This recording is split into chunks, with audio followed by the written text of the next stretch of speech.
Good morning, everyone. We'll call this meeting to order of the Maricopa County Board of Adjustment. Rosalie, would you please do a roll call? Chairman Loper, Present. Vice Chairperson, Present. Member Baugh, Member Clapp, Here. Member Ward. Here. Chairman, we have a quorum.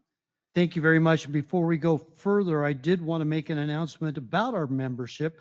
We have a new member representing District 1. That's Adam Baugh. I believe, Adam, you're online. I am online. Thank you for including me and allowing me to serve alongside you guys.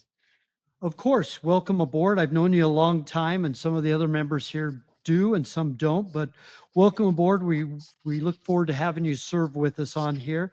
And with that, and I know he's probably not listening, but Craig Carden was the former representative for District 1 and had been on this board for at least a decade. And I know the staff's sending him something as a gratitude for his service on this board.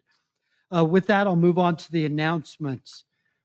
This meeting has been noticed in accordance with the open meeting laws of ARS 38-431. Agendas for this meeting are available within 24 hours of each meeting in the Maricopa County Planning and Development Office and are also available on the Planning and Development website 1 week prior to the hearing at www.maricopa.gov/planning. With respect to the hearing process, cases will be considered in the order they appear on the agenda unless otherwise agreed to by the board. With respect to the hearing process, for each case, the applicant will be given a set amount of time to present their testimony. Any witness wishing to give testimony on a particular case shall notify the board of such interest. This shall be done by filling out a speaker's card if you're here in person or registering a desire to comment as noted on the published agenda. Also, at the appropriate time for each case, the chairman will ask those attending in person and online who wish to speak to a case to raise their hand by clicking on that icon on the webinar screen. If you're here in person and you wish to speak, please fill out a speaker request card. They're up by the podium, and then hand that to staff. It looks just like this that I'm holding in my hand.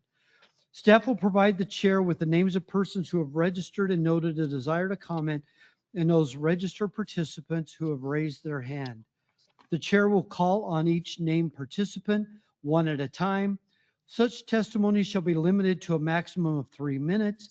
However, the actual amount of time allowed for such testimony shall be at the discretion of the board chair. We have a big agenda today. It'll be a maximum of 3 minutes per person. The chair will conduct the hybrid in-person and virtual board or public hearing according to the bylaws and according to the rules established by the chair regarding public comment. Votes will be done by roll call vote only. The chair will verbally identify the specific board members responsible for all motions and seconds. We'll move on to the approval of the minutes. Has everyone had an opportunity to review the minutes from August 14th, 2025? Are there any comments, changes? Seeing none, those are considered Mr. Chair? approved. Yes. Oh, I was just going to say I will abstain from the vote on the mini minutes because I didn't participate last month. So noted. Actually, we don't do a vote on those. If there's no changes, they are just considered approved. But thank you. Okay. Duly noted, Member Baugh. We'll move on to the regular agenda. Item number 1, BA 250045. It's the Lawhead property in District 2. Nick, go right ahead. Thank you, Chairman Loper, members of the board. Case BA 250045 is a request for a variance to permit a front yard setback of 10 feet from the north lot line of parcel 220-18007A, where 40 feet is the minimum required in the Rural 43 zoning district. The property is currently vacant, but the property owners are proposing to build a single-family residence. The property's triangular orientation and small lot area both predate the Maricopa County Zoning Ordinance. So when the Rural 43 zoning district was established in 1969, the property became legally non-conforming with respect to lot area, measuring less than the minimum required 1 acre. Since then, the only change to the orientation of the property occurred in 2002. when McDOT acquired the north 30 feet of the property for the dedication of Quarter Line Road. Since the further reduction in lot area was a result of government action, the property is still considered LNC with respect to lot area. And for this reason, the substandard lot area is not part of this variance request and will not be an impediment to development with or without variance. That said, the lot's unusual orientation and substandard lot area create a building envelope that is smaller than what is typical for the Rural 43 zoning district. As such, this request is only for a reduced front yard setback to enlarge the building envelope. Developing a single-family residence on site would fulfill the general intent and purpose of the Rural 43 zoning district. This may be possible without variance. Despite its reduced size, the building envelope appears large enough that it could still accommodate a small residence without reducing the required setbacks. This may even be possible without altering the dimensions of the proposed residence based on the dimensions provided on the site plan and floor plan. Simply relocating it about 30 feet to the south and 39 feet to the west would place it just within the existing building envelope without variance. For these reasons, staff is able to identify a peculiar condition facing the property, but is unable to identify an undue hardship created by said condition. That said, if the board finds the applicant has satisfied the statutory test and has stated its findings on the record, the grant of this variance will memorialize item A. Variance approval establishes a north front setback line of 10 feet for APN 220-18-007. This time, I'd be happy to answer any questions. Great overview, Nick. Are there any questions of staff by any of the board members? None that are in attendance. I see Fern shaking her head no. Member Baugh, do you have any questions at the time of I do staff? not. All right, I'll go ahead and open the public hearing. Is the applicant or applicant representative here in attendance? Come on up if you could to the podium. Just provide your name, please, and go ahead with your presentation and your request. Okay. Good morning. My name is Randon Anderson. Me and my wife are here today. We're the ones applying for the variance. Really what it is with the 30-foot setback or 30-foot easement, I should say, from that the city took. With the setback being 40 feet, they want that to start from the interior easement line, which would really realistically put the house 70 feet from the road, pretty much taking away any chance of a backyard or any area. It's significantly smaller, like makes the space smaller to build. So we're really just looking to get back to that kind of normal standard 40-foot setback. So with it leaving a 10-foot setback, a 30-foot variance, that'll put us 40 feet from the center of the quarter line road, which would be considered standard if the easement wasn't there. Very good. Anything else to add? Not really. I mean, it's kind of tough just when it gets pushed back. Without that, it pushes us, like Nick was saying, very south and to the west, considering that wash line on the southeast side there. So, but yeah, that's the kind of hardship that we're looking at. So. All right, thank you very much. Are there any questions of the applicant by any of the board members? All right, seeing none, hold tight. We may have other questions for you. Okay. Yeah, this is a public hearing. Is there anyone else in the audience who wishes to speak on this matter? Seeing none, do we have anybody online? Nobody online. No one online. Go ahead and close the public hearing. This is in District 2, which is a member collapse district. Is there any discussion among the board and or a motion or consideration of this variance?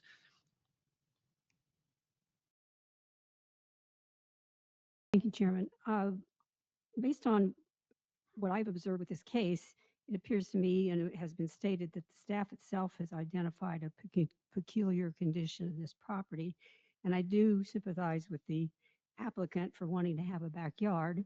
So from that standpoint, as well as I don't see where it's going to be a negative impact on anywhere in the neighborhood, I move that we approve BA 250045. Thank you. We have a motion for approval by member Clapp. Is there a second? Second. We have a second by Vice Chairperson Rosalie, when you get an opportunity. Member Baugh, Aye. Member Clapp, Yes. Member Ward, Yes. Vice Chairperson, Yes. Chairman Loper. Yes. Chairman, we have a motion for an approval by a vote of 5-0. Congratulations. Good luck with your home. Thank you guys so much. Move on to the next item on the agenda, BA 250047. This is the Horatio property variance in District 4. Joel? Got your name right this time. Thank you. Chairman Loper, members of the board, this item is a request for two variances on a rural 43 lot along 67th Avenue in the Peoria area in District 4. The applicant seeks to reduce the required front setback from 40 feet to 31 feet and the required rear setback from 40 feet to 33 feet to develop a single-family home. Next slide. The parcel is legally non-conforming in lot area due to a strip annexation by the city of Peoria in the late 1980s. Because of this government action, the lot ended up smaller than the standard rural 43 requirement. It also has a shallow depth of approximately 120 feet. When both these setbacks are applied, the resulting building envelope is only about 40 feet deep, which limits development options. Next slide. As mentioned, the applicant proposed a home of about 4,000 square feet with a basement. Reduced setbacks would enlarge the building envelope to about 56 feet deep. Staff acknowledges that the lot's reduced area and shallow depth result from government action and not from the applicant. However, staff also notes that development is still feasible within the 40-foot building envelope that currently exists. Next slide. While the variance would provide additional flexibility, staff cannot conclude that there is a peculiar condition creating an unnecessary hardship that prevents reasonable development. This time, I'm happy to answer any questions. Thank you, Joel. Great overview of this. Going back to your original comment, it's fair to say that the undersized lot, though, was caused by the fault of the city of Peoria. Chairman Loper, that is correct. It is due to that strip annexation. I need to talk to somebody in Peoria about that. And then, but the home is not unduly large. It's a typical sized home. It's just an undersized lot, correct? Chairman Loper, that's correct. Right.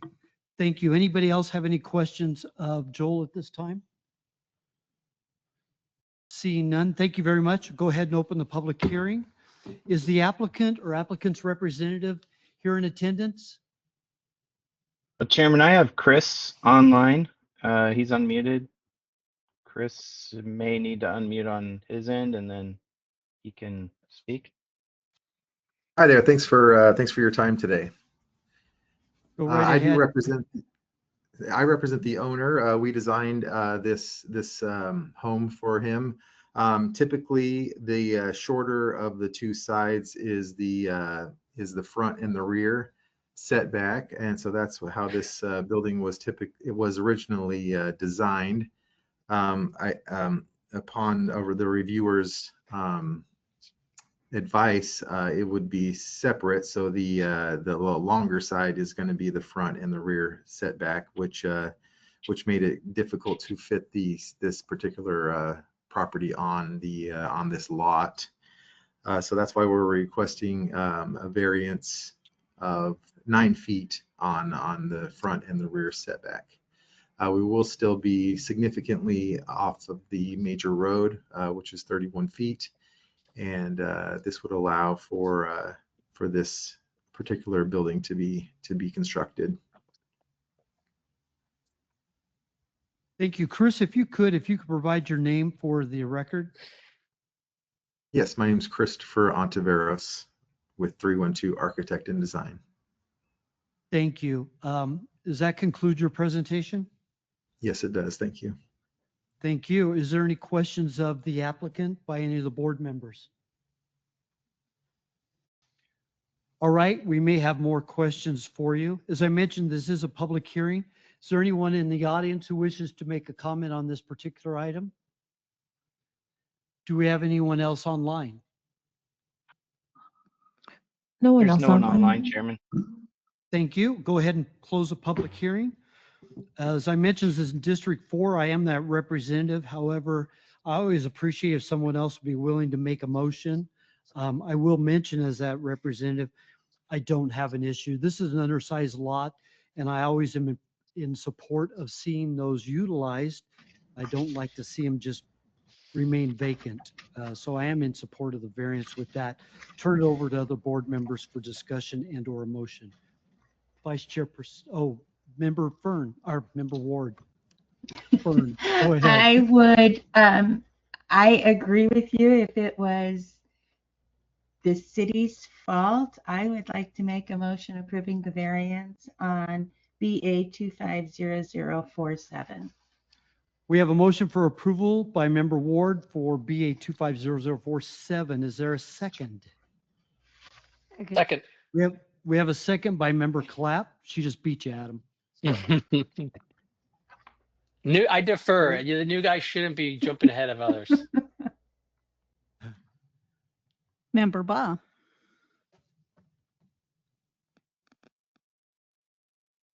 Member Ba, Yes. Member Clapp, Yes. Member Ward, Yes. Vice Chairperson, Yes. Chairman Loper. Yes. Chairman, we have a motion for an approval by a vote of 5-0. Congratulations to you. Move on to the next item. Item number 3, BA 250050, the Olson Sports Court in District 1. And this is Paula's. Yes, Mr. Chair, I'll present for Paula. She's out at the moment.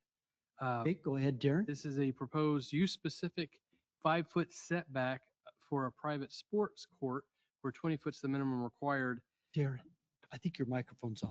I apologize. No worries. BA 250050 Olson Sports Court in District 1 is a 5-foot use-specific setback for a sports court where 20 foot's the minimum required at 21407 South 145th Street in the Gilbert area. In paragraph 16, staff notes that we're unable to identify a peculiar condition facing the property.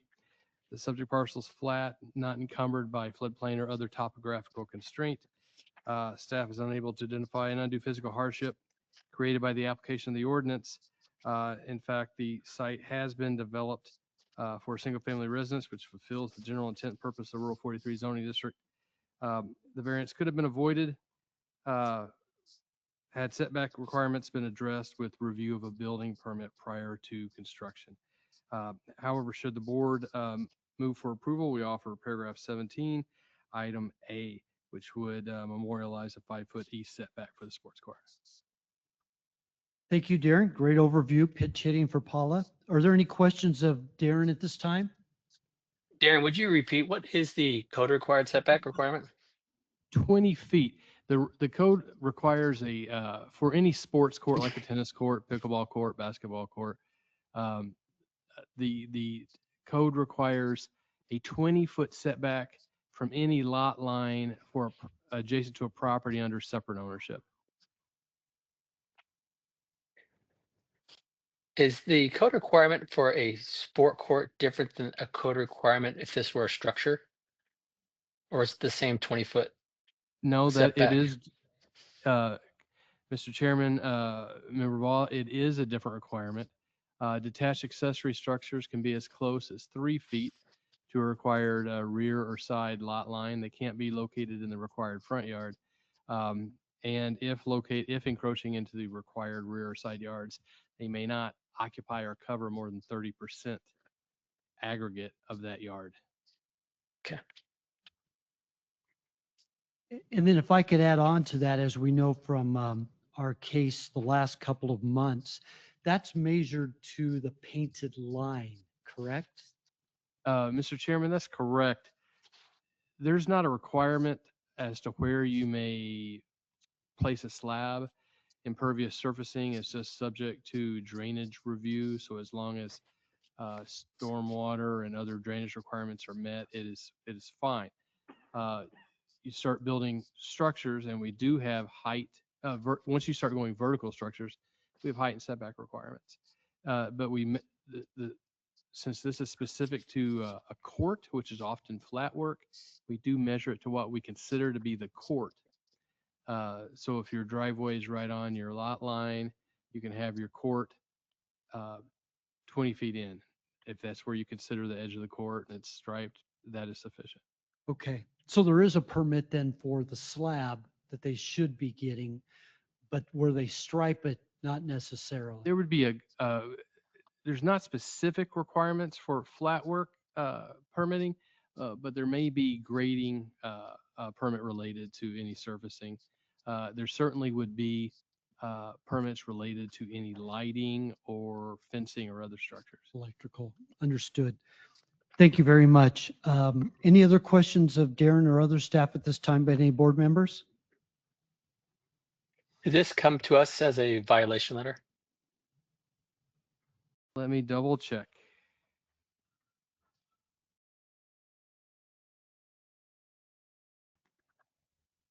I do not see that in the report, so I'm going to assume there is no open zoning violation on this property. And to piggyback on that, are we aware of any opposition? I'm not aware of any opposition. I don't know if there's anyone present here today. Okay. Anything else, Adam? Member Bob? No, no. Anything else from any other board members at this time? Okay, I'll go ahead and open the public hearing. I do have a speaker request card for Jay Olson, who's the applicant, who I'm guessing is in attendance. Mr. Olson, if you could come up, just provide your name for the record, please, and then talk to us about your variance request. Yes, my name is Jay Olson. Appreciate your time. So 4.5 years ago, I initially called the development office to inquire whether or not a permit would be needed for this sports court. They asked if there's electrical involved. I said yes, and they said yes, you would need a permit. So I submitted plans for this court, and after a couple rounds of revisions, they came back and said that they couldn't issue a permit for this because it was on a separate parcel that did not have a dwelling on it.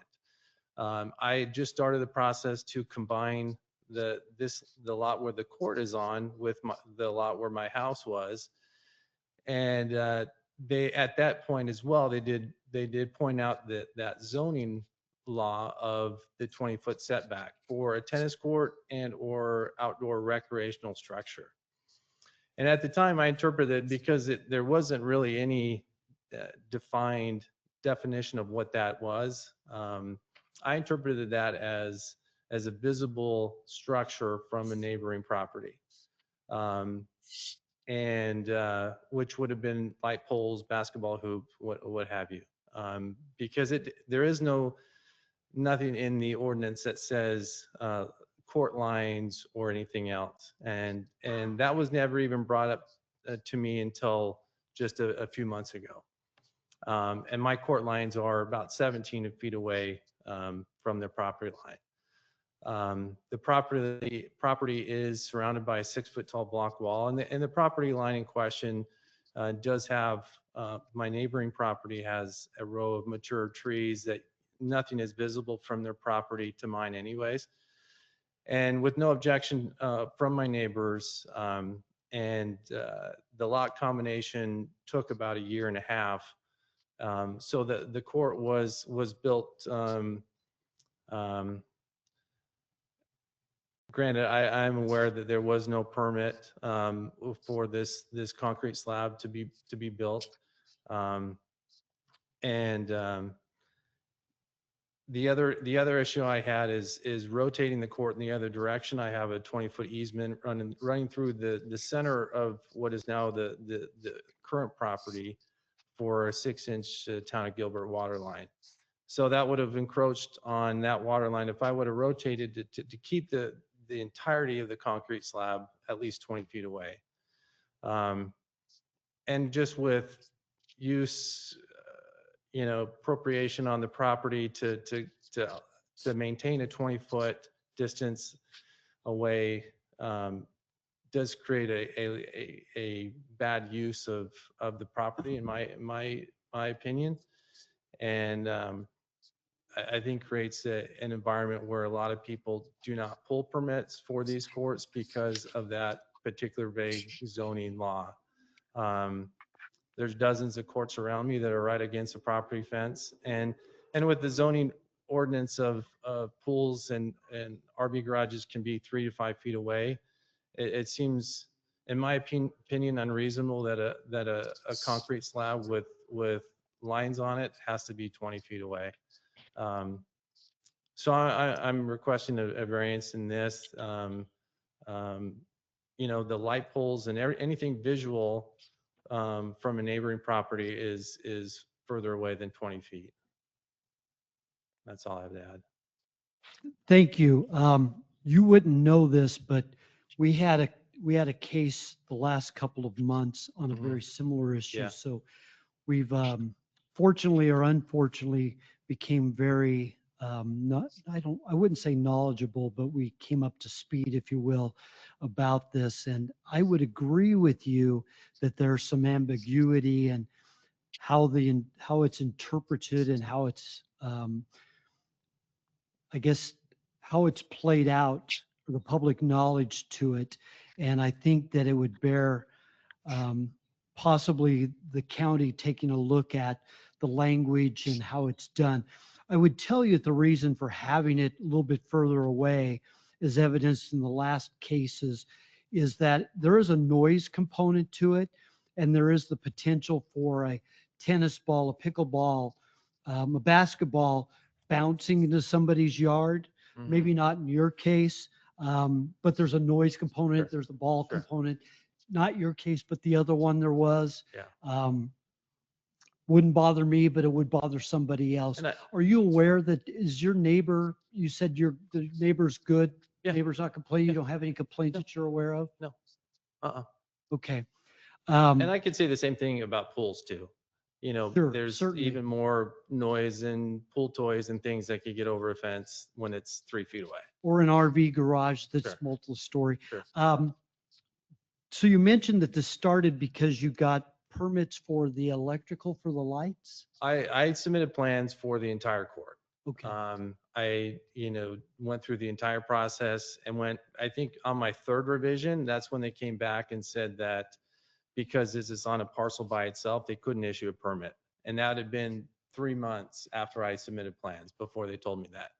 And the only reason, and this came back up because I'm in the process of building a detached garage on the property. And so because this was a pending expired permit, and it was noted that I needed to resolve it. Right. Without the principal use, you can't do the, any accessory use. Right. So the permits were never finalized, so you never had any kind No, of, because it basically issue. stopped when they told me that they couldn't issue a permit because of there wasn't a house on that parcel number correct. until after I Okay. combined the two. Okay. Any other questions of the applicant? Vice Chair Person? I have one question for you, Mr. Olson, then one question for Darren. So you mentioned that the striping is actually 17 feet. Is that from the east property line? Yes. Because what I'm hearing the requirement is it goes to the striping. So I would say potentially we could modify the variance request to be Sure. for 17 feet instead of 5 feet. I'd already started this process and started at the 5 feet, and then I was on the phone with somebody in planning, and they said, well, maybe, it could be interpreted from the stripe. And that was the first time I could have pushed it over 3 feet if I knew that was the case. But I wasn't told that till 2 months ago. Okay. Well, I'll thank you. Darren, my question for you is that number 3 under the background section said the subject parcel is split from the parent parcel in a minor land division, but then Mr. Olson was saying he combined parcels. So, It's been combined for a few years. Yeah. okay, I just wanted to clarify that comment in there because then it was confusing that said it was split, but maybe that was done before and then he went back and combined them. I think this combination is of other than the original parent parcel. Okay. And then further to his point about the striping, I mean, does it make sense to modify what the variance is for to have it be for 17 feet instead of 5 feet, or is that ship sailed? Mr. Chairman, member Person, the maker of the motion can simply make it subject to item A in paragraph 17, modified to say 17 feet east setback, private sports court striping. Thank you. Mr. Chair, I'm ready to make a motion. One moment, we have a little bit, couple procedural things to do. Is there anything else of the speaker? No. All right. Is there anybody else in the audience who wishes to speak on this? Do we have anybody online? Nobody online. Nobody online. I'll go ahead and close the public hearing. I know you're anxious, Adam. Hold on a second. All right, go ahead. Member Baugh. Thank you. Thank you. A couple of things. First of all, this property isn't a regular shaped parcel. As you can see, the notch that kind of cuts through the property and then up again. And I think had the property followed the natural progression like the south property, then this sport court likely would have been within the required setbacks. The second thing that I found interesting was the presence of a easement on a property that may complicate the orientation of the structure. I'm ready to make a motion to deny as filed and modified as approved or recommend approval at a 17-foot setback. We have a motion to do we do not deny as file or just approve and modify the request? Bless you. Either way, we've, over the years, we've done everything at one point or other. I'm definitely aware of that. And so if you want to say approve, modify to 17, that's fine. If you want to say deny is filed and approve modified, that's the same. Max, do you care either way? Not specifically, but it might be a little cleaner just to say approve as modified rather than having a denial. Just for the right, okay. Adam, would you modify your motion as such so it'd be approve modified request? Absolutely. As noted. Okay, so we have a motion for approve with a modified variance request for 17 feet instead of 5. Is there a second? Second. We have a second by member Person. Rosalie? Member Baugh, Yes. Member Clapp, Yes. Member Ward, Yes. Vice Chairperson, Yes. Chairman Loper. A reluctant yes, only because the slab is there. If he wants to make it a basketball court at some point, then he's not compliant, but I'll say yes.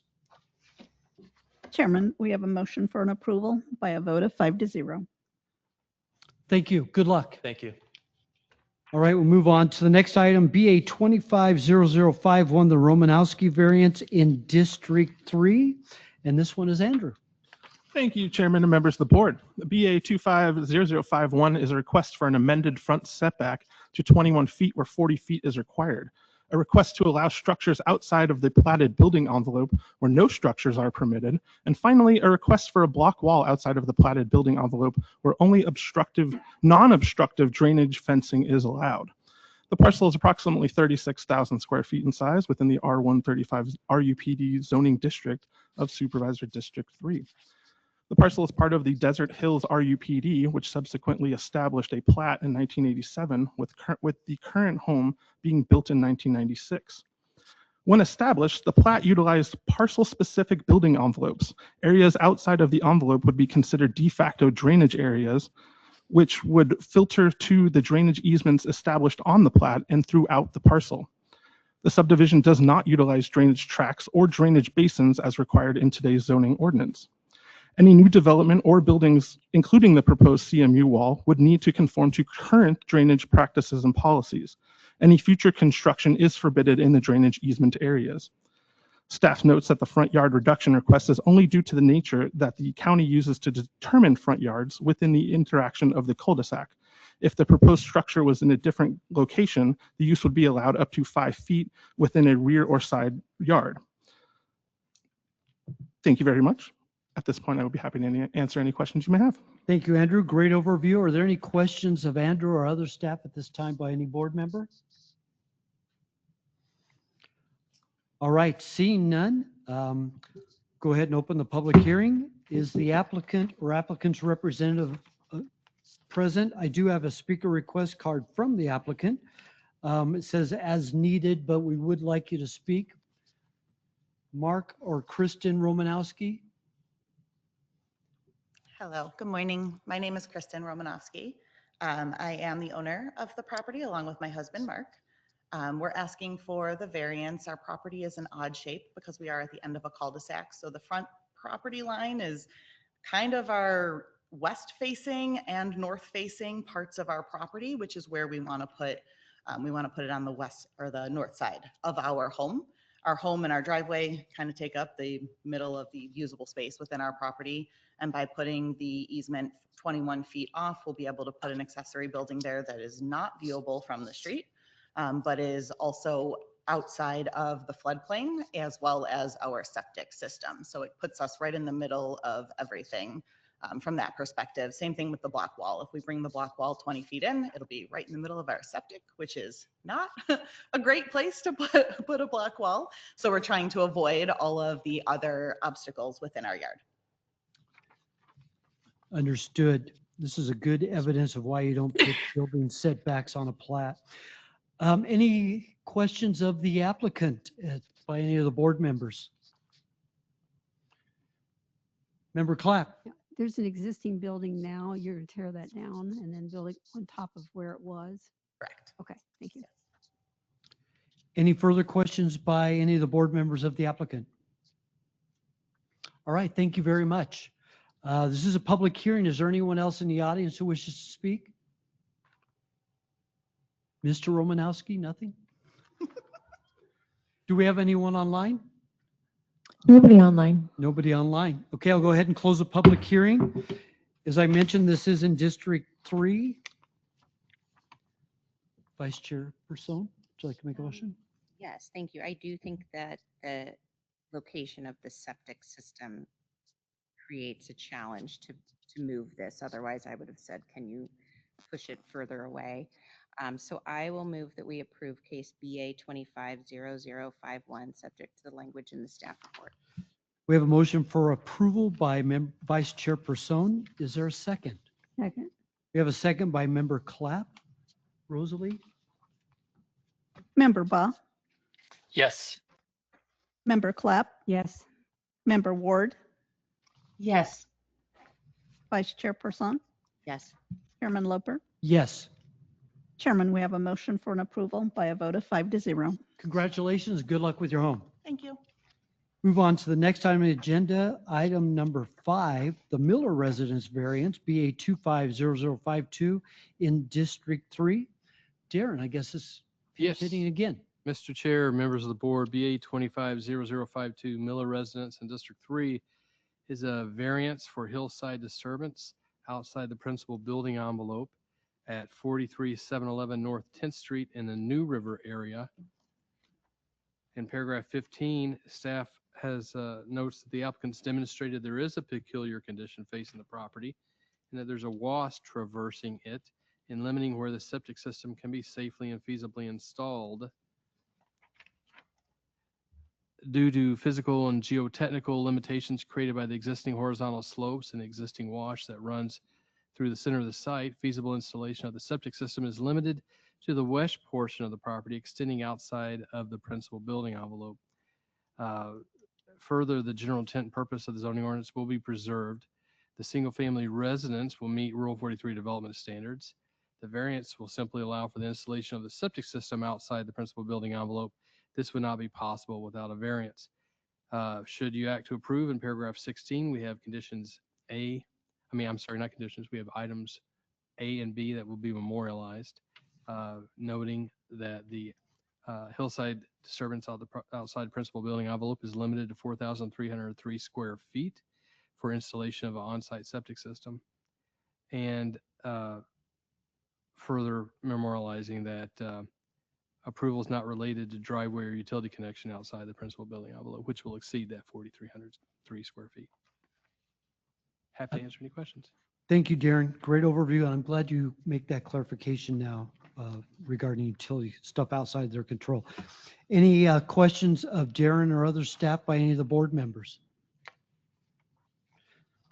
All right, seeing none, I'll go ahead and open the public hearing.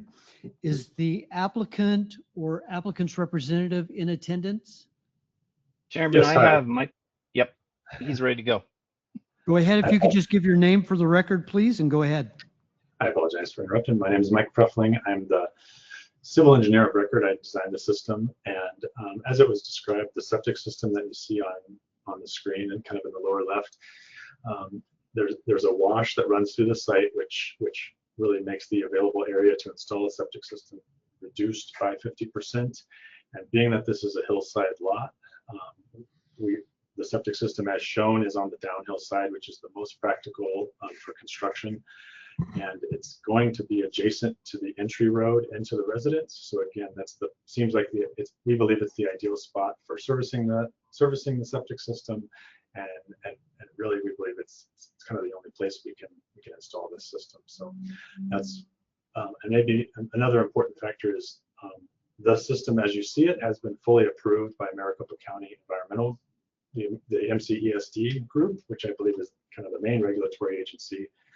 And so this variance is really something we need for the hillside grading approval. But the septic system has been fully approved. This is for our grading approval.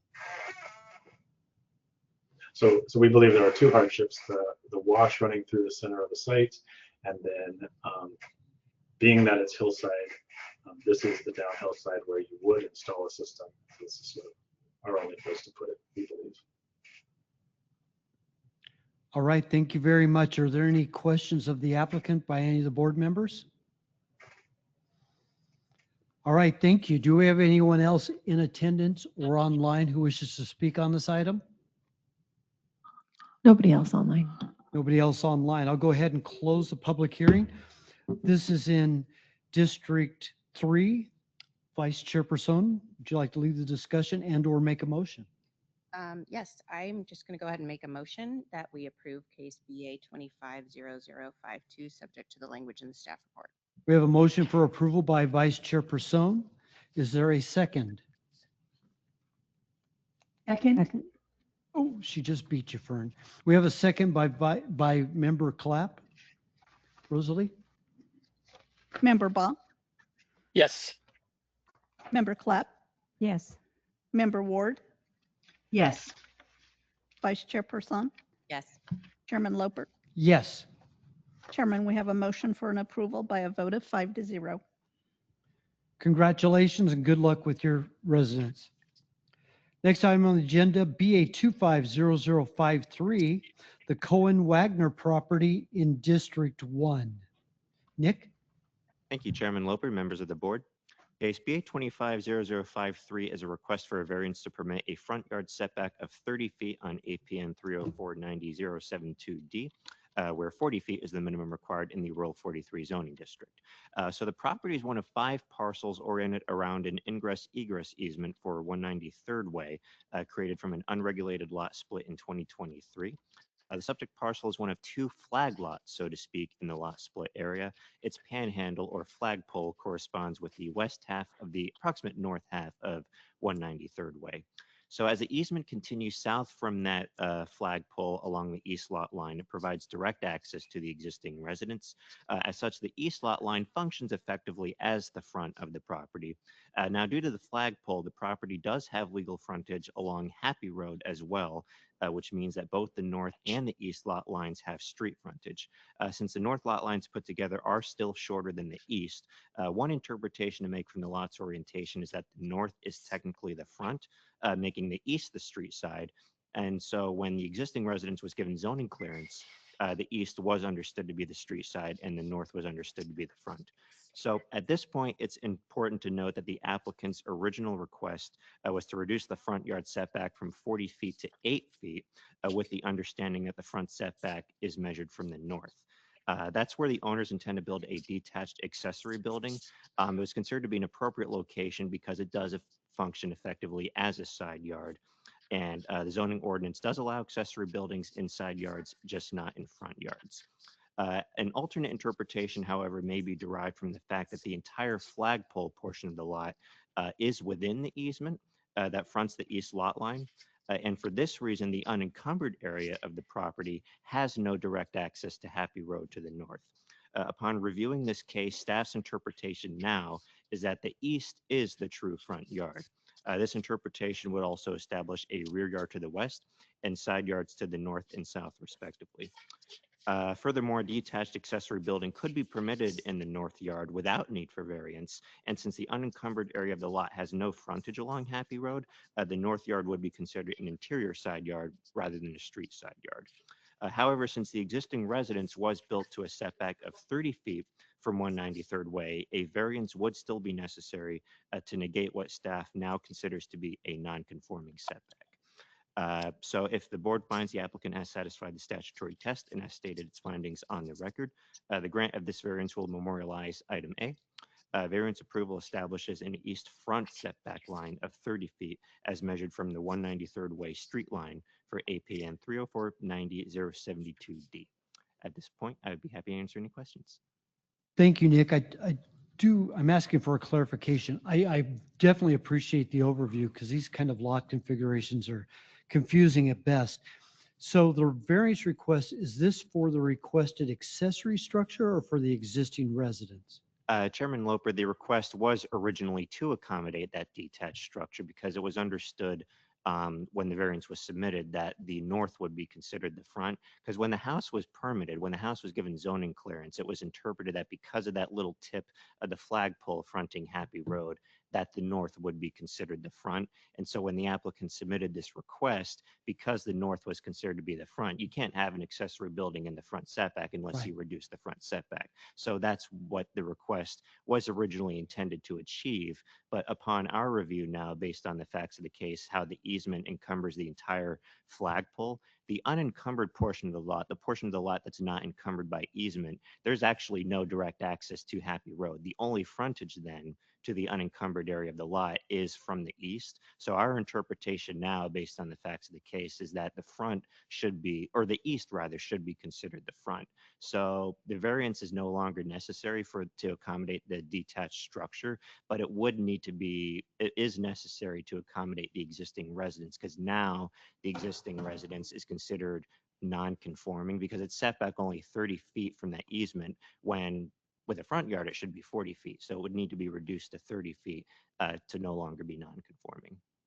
So it is a permitted and Mr. Chairman, it is a permitted single-family residence, arguably permitted in air, based upon the fact that the flag lot is all within an easement. The front is the east.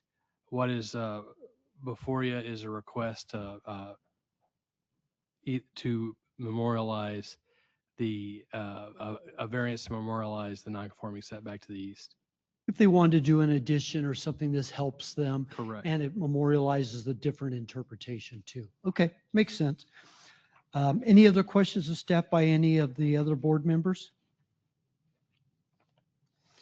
All right, seeing none, I'll go ahead and open the public hearing. Is the applicant or applicant's representative in attendance? Troy John is online, Chairman. Okay, go right ahead then. If you provide your name, please, and then go ahead with your presentation. Sorry, give me one sec. John? Or Trying to get him to unmute.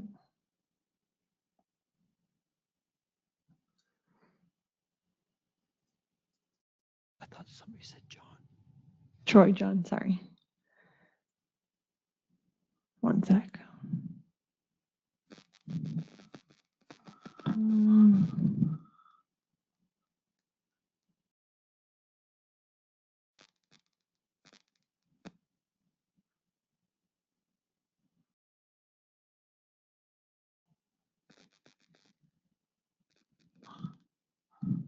David, can you help to unmute him, please? Because I'm not seeing a button on mine. Yeah, it looks like he didn't connect audio in the client. Because I don't show that option. David, this is Darren. If the applicant is listening and can hear me, you may call in and we'll put you on a speakerphone. Please call 602-723-2241. Nobody else hear that number? Work phone.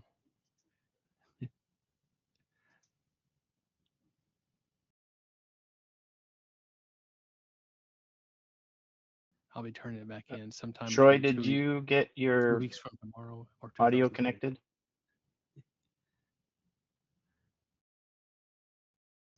Again, that number is 602-723-2241.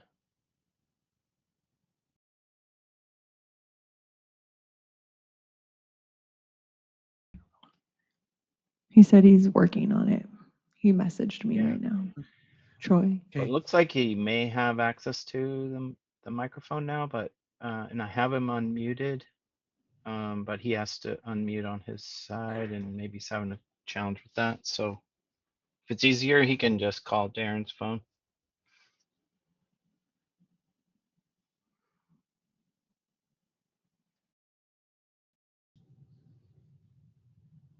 Just missed him. Sorry.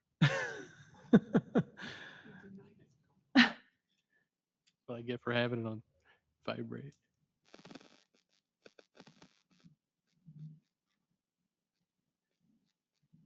Hello, sir. Are you here for the BOA? Yeah, let me put you on speaker 1 second. You should be on speaker, sir. Holy smokes, I apologize for that. I had called into the number that was on the invite, but apparently it either didn't connect, didn't work, something. But at any rate, my name is Troy John. I'm the general contractor for the detached accessory building. So really I joined to answer any questions as Nick had pointed out, which again, we appreciate Nick's work on this. There's no impact as far as the accessory structure at this point. It sounds like it only relates to the existing residence. All right, thank you. Are there any questions of the applicant by any of the board members? All right, seeing none, is there anyone else online on this item? Anybody else in the public? No one else online. Okay, I'll go ahead and close the public hearing. For all that effort, we do appreciate you calling in. And this is in District 1. Open up for discussion and or a motion. Adam? Yeah, I think the special circumstances speak for themselves. When you look at the shape of the property and the prior determinations of zoning clearance from staff, I think really this is just simply about a lot reorientation. And for that purpose, I'd recommend approval of the variance. We have a motion for approval by Member Baugh for BA 250053. Is there a second? Second. We have a second by Vice Chair Person. Rosalie? Member Baugh, Yes. Member Clapp, Yes. Member Ward, Yes. Vice Chairperson, Yes. Chairman Loper. Yes. Congratulations again. Thank you for your effort in communicating with us. Good luck to you. Thank you so much. Thanks, Darren. Thank you, Darren. Move on to the next item on the agenda, item 7, BA 250054, the Carrillo Residence Variance in District 1. Joel? Chairman Loper, members of the board, this case is a request for a variance to reduce the required street side setback from 20 feet to 5 feet in order to permit an accessory dwelling unit that was built without benefit of a permit. Property is located on Tut Hill Road in the Rainbow Valley area and is zoned R135. Next slide, please. The lot was created through an unregulated land division in 2021, and the ADU was subsequently constructed without benefit of a permit around 2023. A private ingress-egress easement runs along the south property line and provides access to a neighboring parcel to the west, and that was dedicated as part of that 2021 land division. The ADU encroaches into the required street side setback adjacent to that easement. It should be noted that this is an ADU because the applicant is also pursuing a permit for a single-family residence on this lot currently. Next slide. The applicant argues that the overlapping easement setback reduced the usable width of the property and that this constitutes a peculiar condition. However, staff notes that the construction of the ADU without permits makes this self-created in line of title. Next slide. The underlying lot is otherwise standard in shape and size, and there's no physical condition that prevents compliance with the zoning ordinance. Because the issue arises from unpermitted construction and not from a hardship inherent to this property, staff cannot identify a statutory basis for approval. At this time, I'm happy to answer your questions. Thank you, Joel. Is there any question for Joel or other staff members by any Yes. board members? Yeah, go ahead, Adam. How is there an ADU before there's a primary structure? Chairman Loper, Member Baugh. So the primary structure is currently in permitting, is my understanding, and this ADU essentially is what is holding it up.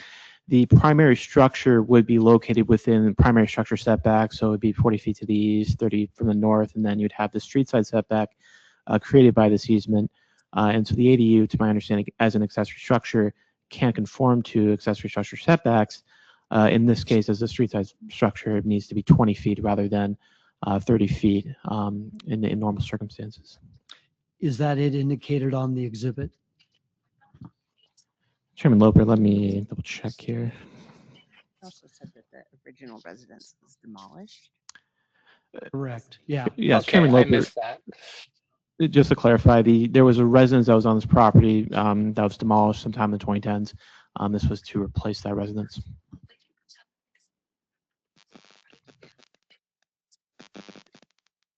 Board Member Baugh, is that work for you? Do you have Yes. other questions? Okay. Any other questions of Joel? All right, seeing none, I'll go ahead and open the public hearing. Is the applicant or applicant's representative in attendance? Come on down.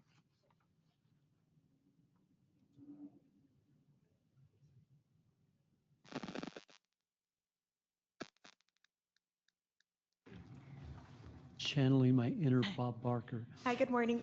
Yes. My name is Esther Villar, and I'm here in representation of the applicant. Yes, this is an ADU that will be like, the problem came because of the permit for the main residence was submitted. And the actual easement that is currently right now, it's mostly like a private driveway because it's only the access for the adjacent parcel in the back. So, and the owner wants to keep the ADU. So that's the only thing. And it wants to, this particular ADU, it's instead of being 20 from the easement, it's 5 feet from the easement. So Okay, is that your presentation? yeah, I don't know. Are there any questions of the applicant by any of the board members? I do have a question of staff. If that easement were abandoned, would that solve the issue? It looks like it serves multiple properties. Chairman Loper, that is correct, that it serves the property to the rear, so I don't believe it can be abandoned. Of course, easements are civil actions with property owners, so I suppose in that sense it's possible. If it was to be abandoned, that would essentially legalize the ADU, assuming they received a permit for it. But I don't believe that is a possibility in this case, as it does serve other properties. All right, thank you very much. Okay, we may have other questions of you. Hold tight. So this is a public hearing. Is there anyone else who wishes to speak on this item? In attendance? Anybody online? Nobody online. Nobody online either. I'll go ahead and close the public hearing. This is in District 1. Any discussion and or a motion?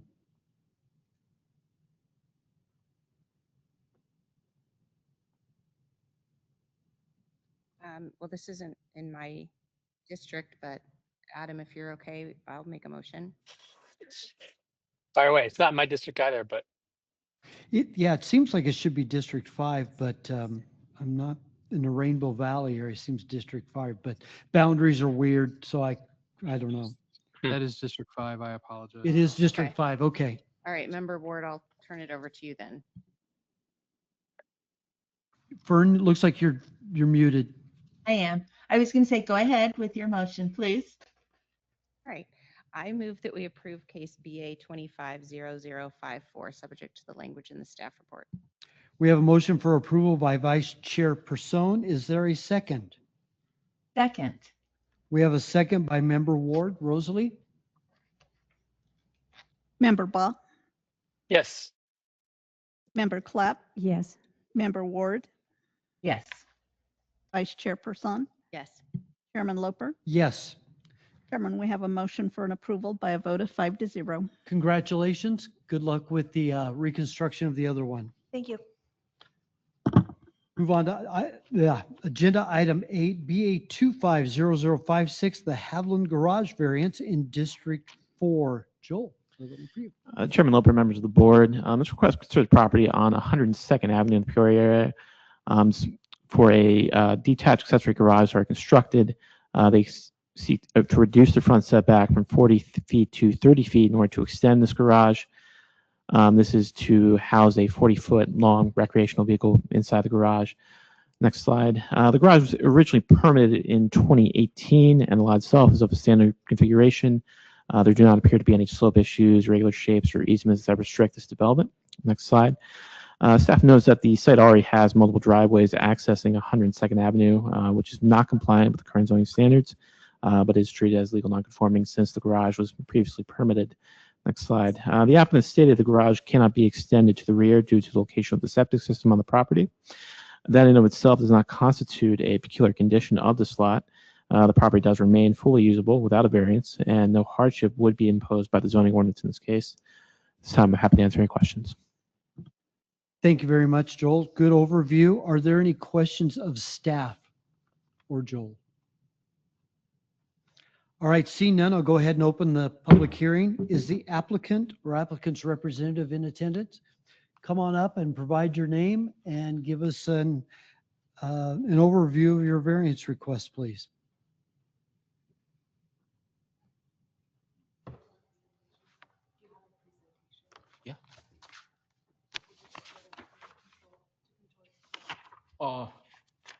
No, not necessarily. It'll be quick. Yeah, so my name is Rich Kendall, and I am representing Larry Haviland, the property owner, of which he is here.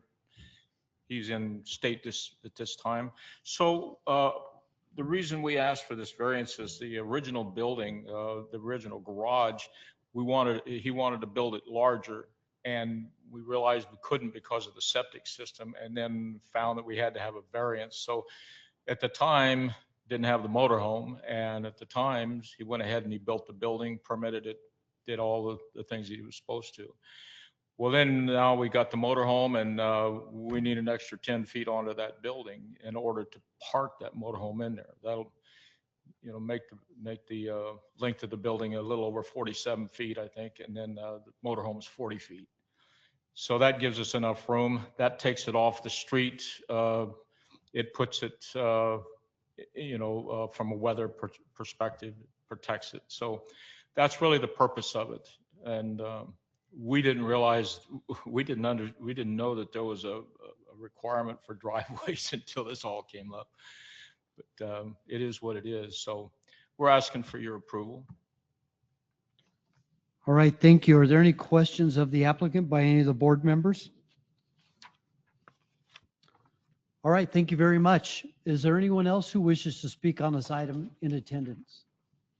Oh, and Oh, yes, go one ahead. thing, I just want to make a statement. This has been a very easy process for us. We were told it was going to be difficult, and I want to thank everybody. Not trying to prime you up or anything, but I just want to thank you because it was a very easy process, and we had a lot of internal help, and I appreciate that. I think pizza would help them more. Duly noted. Thank you very much. Anyone in the audience who wishes to speak on this item? Do we have anybody online? Nadia? Nobody else online. Nobody online. Go ahead and close the public hearing. This is in District 4. I'll go ahead and, unless there's discussion, I'll go ahead and make a motion. I would move for, I do have a quick question. Clearly, the architectural design is going to be an extension of the existing building. You're not going to be able to tell that it's new construction.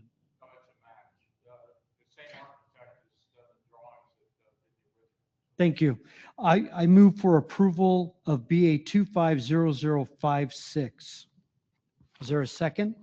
Second, and I also want to thank you for the compliment. We don't get them very often. Yeah, we get quite the opposite. Yeah, I mean, they get quite the opposite. Nobody says anything bad about us. We have a motion for approval by me, Chairman Loper, and a second by Member Clapp. Rosalie? Member Bach?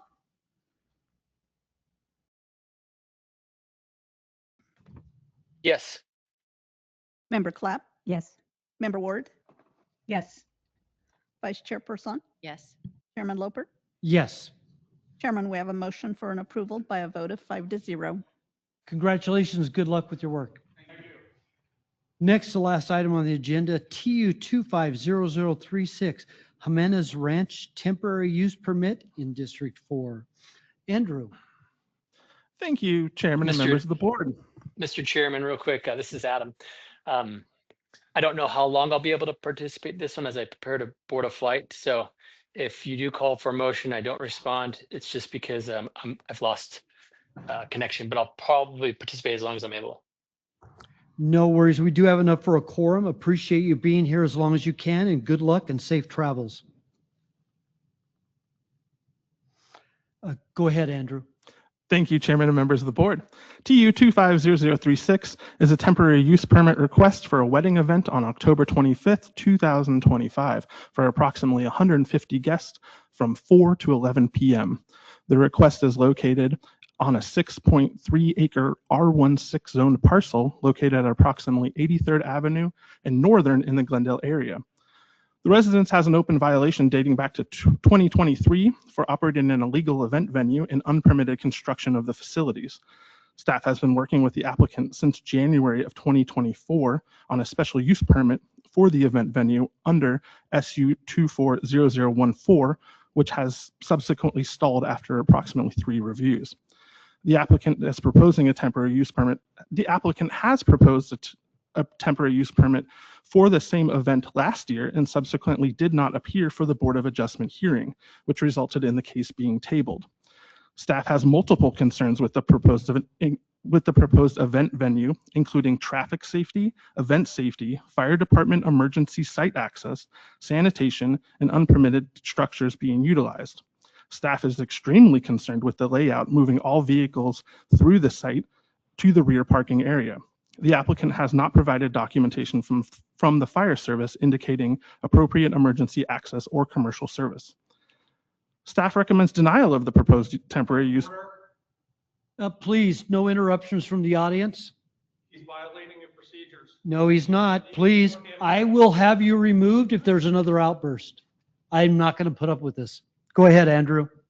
Staff recommends denial of the proposed temporary use permit due to the issues of public safety. Staff feels that any path forward for the event venue involves the systematic engineering, building, and safety permitting that would come with the development under a special use permit.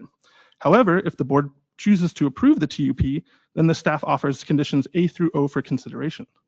Thank you very much. At this time, I'd be happy to answer any questions you may have. Thank you, Andrew. Are there any questions or of Andrew or any other staff members at this time?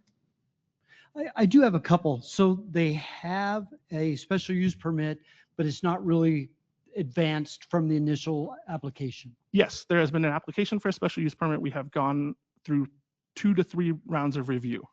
And that was submitted January of last year. Of 2024, correct. Okay.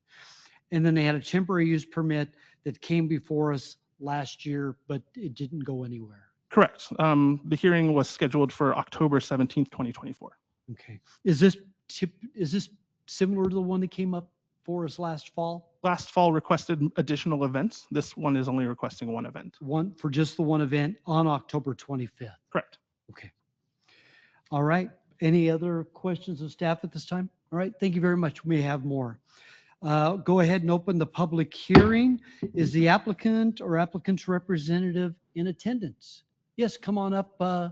Please provide your name and give us an overview of your request. Hi, good morning. My name is Alondra. Oh, if you could speak into the microphone, please. Good morning. My name is Alondra Esqueda, and I'm a representative, and I'm here with the owner as well of the ranch. And I know there has been setbacks for the special use permit, but due to like our engineer like having like major work, so that just kind of sets us back as well.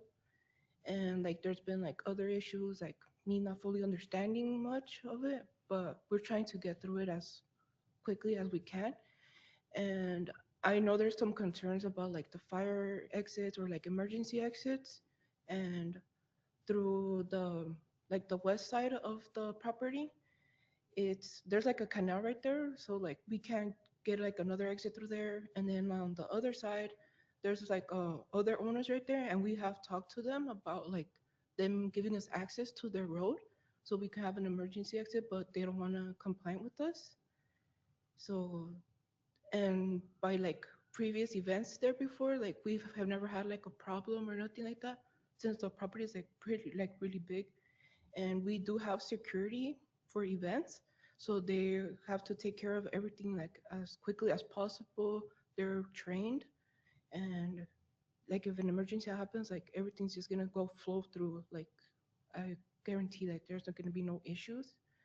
And for like safety concerns, like food wise or like water or like sewer wise, um, every every person that has an event there, they bring in their own vendors. So like us, like we don't have to like we don't have like a kitchen area for them. Like we have like a set area for them to put their food, but like it's not like a kitchen wise like where we're cooking or like we're washing dishes or things like that.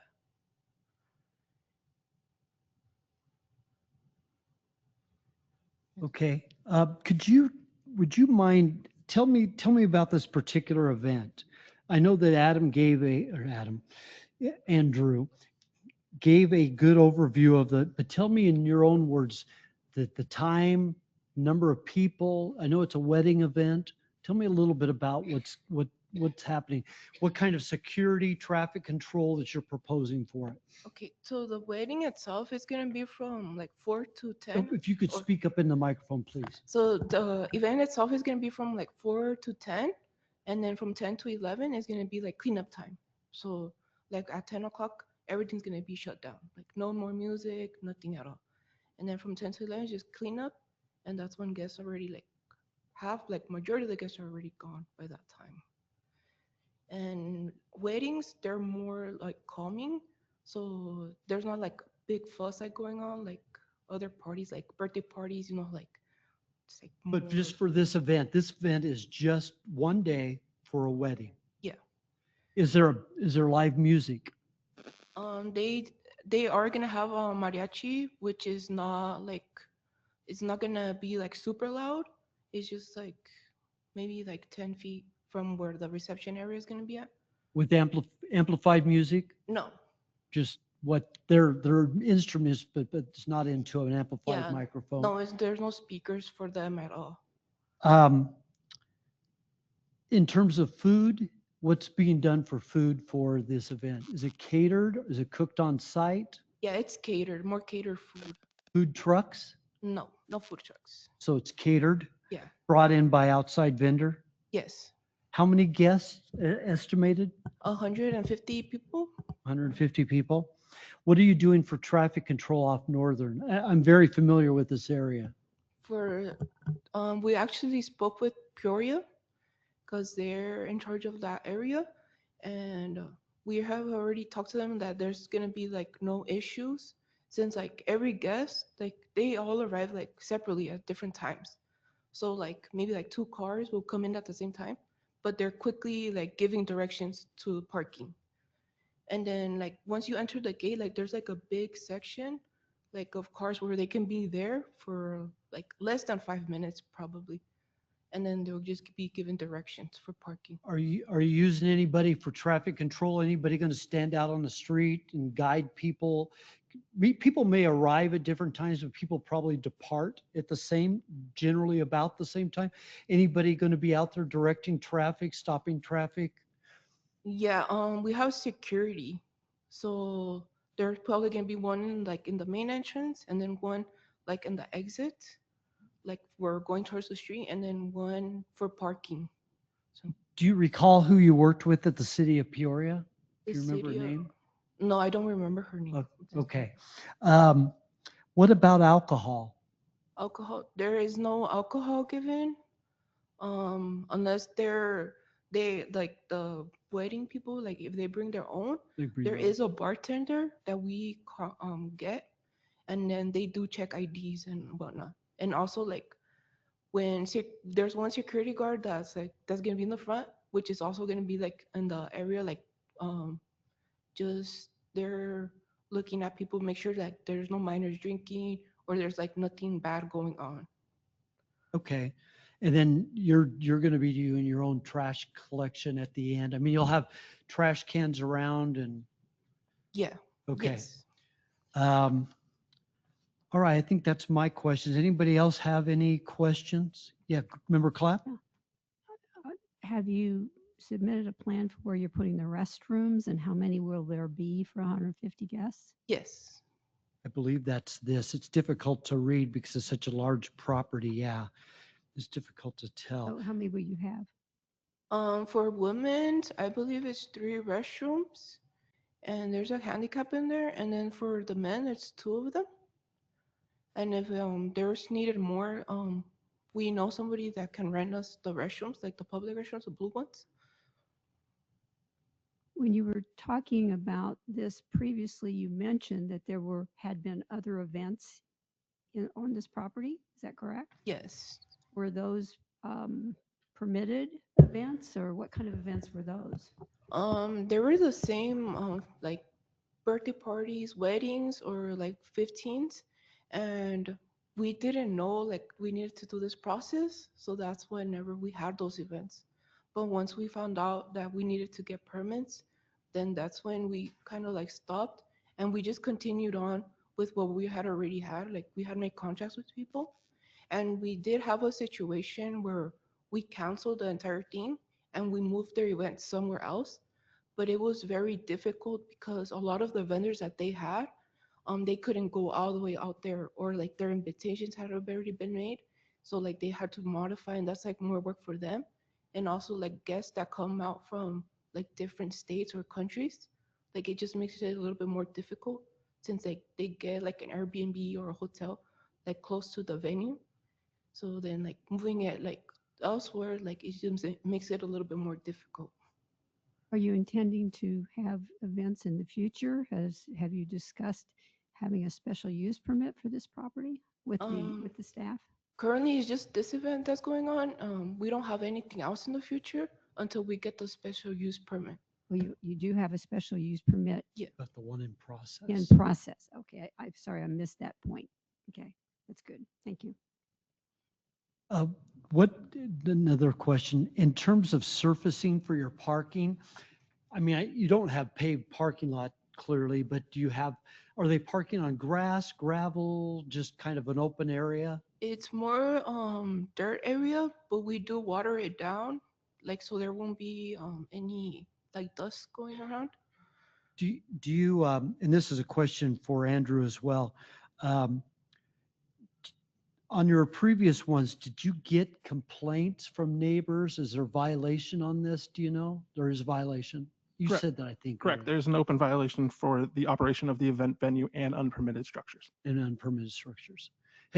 In terms of neighbors, are you aware that neighbors have complained? Have you talked to your neighbors about this? Yes, there's just one specific neighbor that actually the boss's son, like he's more in the venues, like when the venues are the events are going on, he's more right there, or like they text him, they call him like with concerns. But we always try to make sure like if they tell us like, oh, the music is too loud, like okay, let's turn down the music. Okay. All right.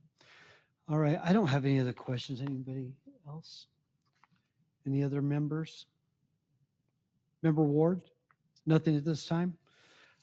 Okay. All right. Thank you. We likely will have other questions. So go ahead and stay tight.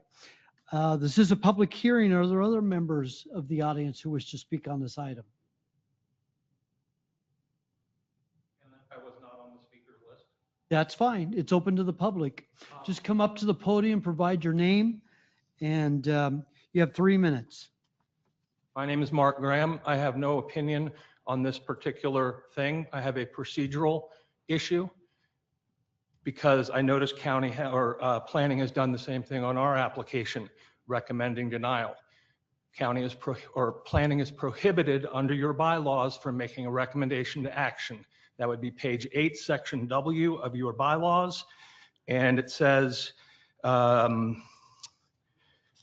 staff reports and presentations shall not contain recommendations for action. However, conditions of approval for board consideration are acceptable. By having planning make a recommendation for action on anything is improper, inappropriate, and unduly prejudicial to the applicant's process. And like I said, I have nothing to do with this one, but I notice on the schedule that it has big black denial next to ours also.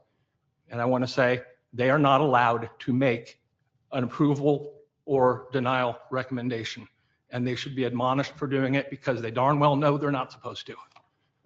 Yeah, I guess we can look into that. It's out. And I would have to say, I'm not aware of that. I don't know that that applies to temporary use permits or if that just applies to variances. I know that our county attorney and our planning director will be looking to that going forward. Noted. Is there anybody who wishes to speak on this particular case, on this item? No one in the attendance, anybody online who wishes to speak on this item? Nobody online. All right, go ahead and close a public hearing and open this up to the board for discussion and or motion. This is in District 4, and I will say that this is tough. This is a single event.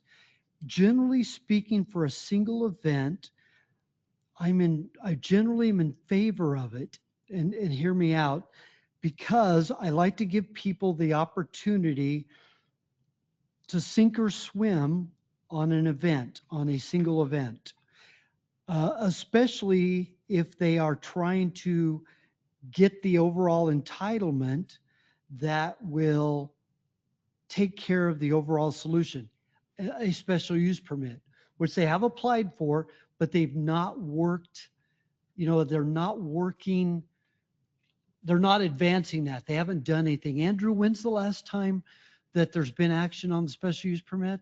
The end of May. End of May. Correct. So it's been a few months, but not a year. Correct. So that's a little hopeful. They do seem like they know what they're doing. There is an opportunity. I don't know what's solved if this is pushed off a month.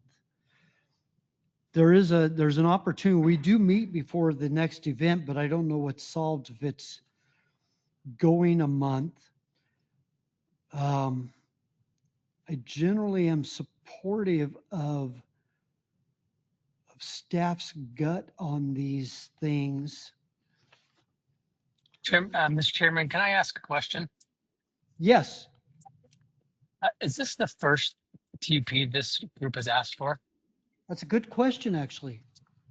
No, there was a TUP asked last year for the same event, multiple events last year in 2024. It was multiple, but there was no action taken on it?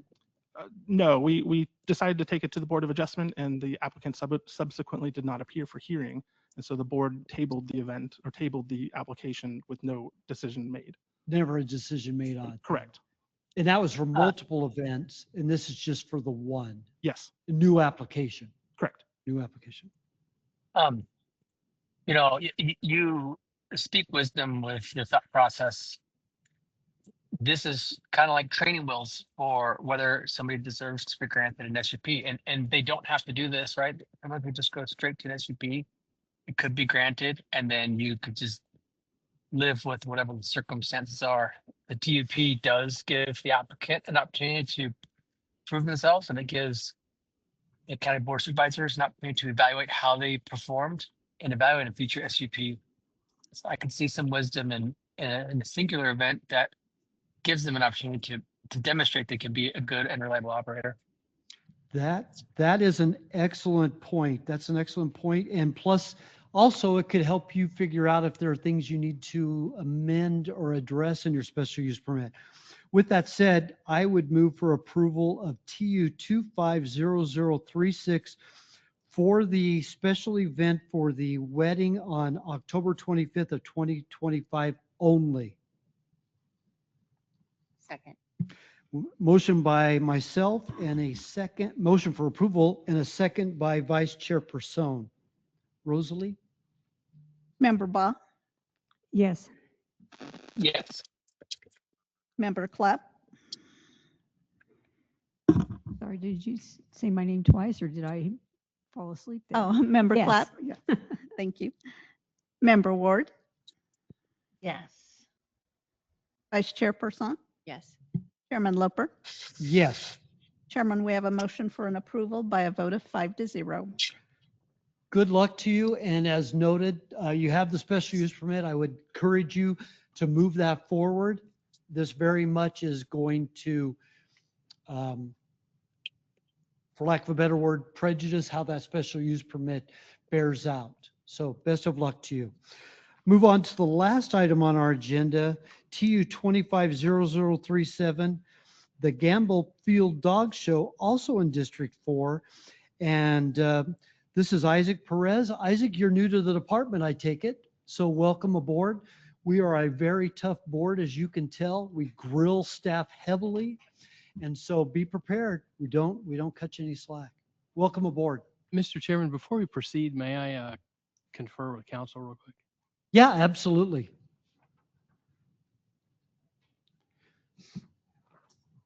I need to look at my, yes.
Mr. Chairman, thank you for that time.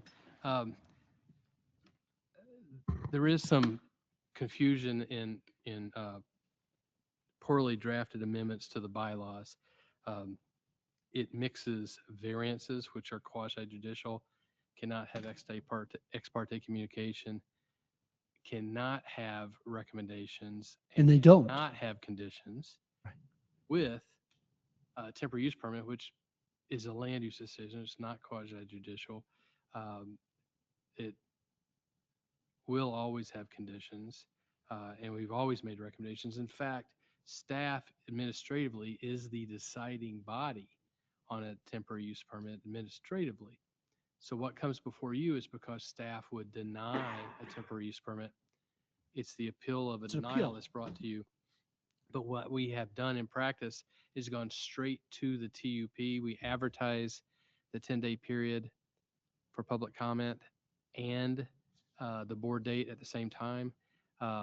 We have been viewing that as customer service to get it to you faster. So I would say two things at this point. If the applicant wishes to have this item tabled to next month, we can bring it back with a revised staff report that doesn't have a recommendation. It will still have the same negative commentary suggesting that it move forward with a special use permit, which if they address some of the mitigating factors, it's possible for approval. And then that would negate them attempting to come back every 6 months for a new 30 days of TUP, which is inappropriate. It's a long-term use, ongoing use. It's not a temporary use. Or we can move forward this time, and staff rescinds a recommendation. Every other item in the staff report we still put forward, and we'll proceed with our staff, our verbal presentation. However you see fit, Mr. Chair. Well, I think it's only fair probably to open up to the applicant and ask them their druther. Did you catch what staff said? If you could come on up, give us your name, please. Let us know your thoughts on how you'd like to move forward, whether you want to continue this with a revised recommendation or revised staff report with no recommendation, or move forward with what's on the record today. Hi, my name is Jane Pfeiffer, and I am the applicant, and Mr. Graham is the owner of the property, and so we're kind of together on this.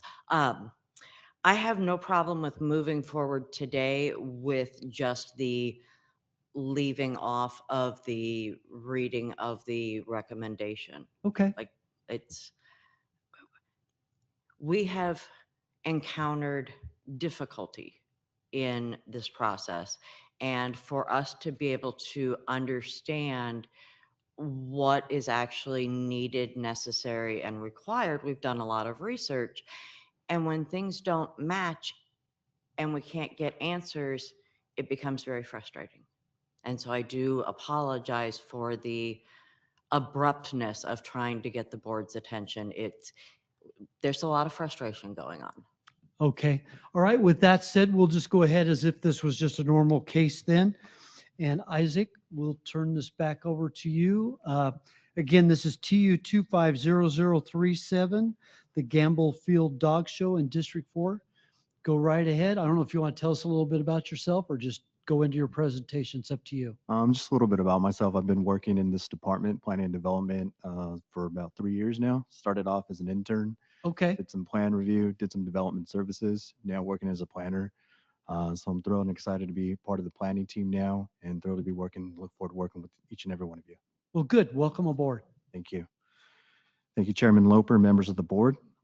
TU 250037 is an application for a temporary use permit for 29 event days for dog shows, competitions, and community gatherings in District 4 in the Tonopah area to take place from October 2025 through April 2026. Located at 2511 South 331st Avenue, south of the Interstate 10 freeway near Broadway Road, the subject parcel is zoned RU43 and approximately 19 acres of mostly undeveloped land with accessory structures and a single-family residence located on the east end of the property. The site is accessed through a county-maintained road to the west and undeveloped land, a single residence to the south parcel, a single-family residence to the north parcel, and vacant undeveloped land on the east, southeast, and northeast end of the 19-acre subject parcel. The dog shows and competitions will be managed and operated through the American Kennel Club, United Kennel Club, and Molosser groups that will take place on the dates outlined in the staff report. Event hours in the narrative state that the events will commence around 7 a.m. in the morning with operations ceasing around 11 p.m. at night. No food or alcohol will be present on the site during these events. Event access will be located on the northwest end of the property where 300 linear feet of 6-foot high chain link fence is located adjacent to the neighbor parcel to the north. Staff received no objection or comment from Maricopa County agencies such as McDOT or Environmental Services or any of the contacted areas of interest, but did receive one public comment outside of the 10-day public period for comments with concerns outlined in staff's report. Additionally, the applicant has provided 65 letters of support of their application, which have been included in a staff memo along with a rebuttal and response. Because of the recurring frequency of the TUP applications, this being the applicant's third TUP, increased intensity of the land use, and concerns outlined in the staff report, we recommend that the applicant pursue a special use permit to continue these events. The need for the special use permit was stated to the applicant back in 2024 following a pre-application meeting that was held after approval of their last TUP. If the board motions to approve this current application, staff offers conditions A through Q as outlined in the staff report. If there are any questions, I'd be free to answer those for you. Thank you very much. Are there any questions of staff or Isaac at this time? I do have one. I don't print I just do the electronic download of the staff report. I try to save paper so I don't print them out. Is there a condition that talks about the number of events that are under this TUP or the limitation on dates or number of events? I apologize again. I seem to recall one, but Per the zoning ordinance, it's limited to 30 days within a 6-month period. okay, whatever 30 days they want, correct? Correct. Okay, thank you. Anybody else? Any other board member? Okay, I'll go ahead and open the public hearing. I have 3 speaker request cards on this. Ms. Pfeiffer, am I saying that correctly? I know you said it, but I didn't.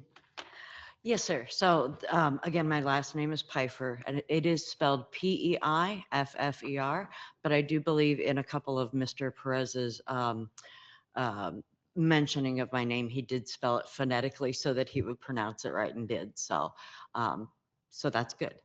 Okay, so I am the applicant on this, and I did submit both a detailed objection to, excuse me, to the public comment that even though it was received out of time is definitely incorporated into the planner's report and recommendations. And then I also submitted a rebuttal to the planning and development report itself, clarifying many issues. I'm happy to answer any questions. I know my rebuttals and responses were long. I can go through them if you'd like, but it will take more than 5 minutes. I would appreciate you giving a brief overview of your request. Okay. And please don't, it doesn't need to be 15 minutes, but just kind of a brief. Oh, I can what give you an you're overview of the wanting. request in easy peasy. I guess the big issue for me is why haven't you applied for a special use permit? You've known about it for some time. Okay, so when we were here a year ago and we were working with Daniel Johnson, we did have the first pre-application meeting for the special use permit already set. But due to scheduling, we were not able to do that until November. So after we appeared before the board. So we got the temporary use. We went to the pre-application meeting, and Mark and I chose to attend that meeting in person. And when we walked into the building, Daniel Johnson pulled us aside and said, "You don't want to do this. Keep doing the temporary uses each year. You're never going to get it approved." That's why. We did go ahead and have that meeting because we paid for that meeting. And during the course of that meeting, we pretty quickly understood what he meant. There's some really quirky issues with our property. And don't get me wrong, We love the quirks. We love that the entire backside of the property is in a major floodplain, but that does mean nothing can be built there, ever. Not a septic system, not a bathroom facility, not anything. But it's the perfect place for the dogs to run. It's away from all of the neighbors. It keeps, it's actually, because of how high the water table is and the floodplain, that portion of the property is 10 degrees cooler than the west end of the property. Like you can feel it when you go down the lane, you feel the temperature change. It's really kind of cool. So because of the floodplain and because of attempting to minimize the impact on the neighbors by having events at the far end, doing an SUP is next to impossible. I would imagine too. How many acres is this again? 19. Yeah, Well, Matt, for the special use permit, I'm told that we can delineate an area of the property to apply the special use specifically to a smaller segment. And we can do that.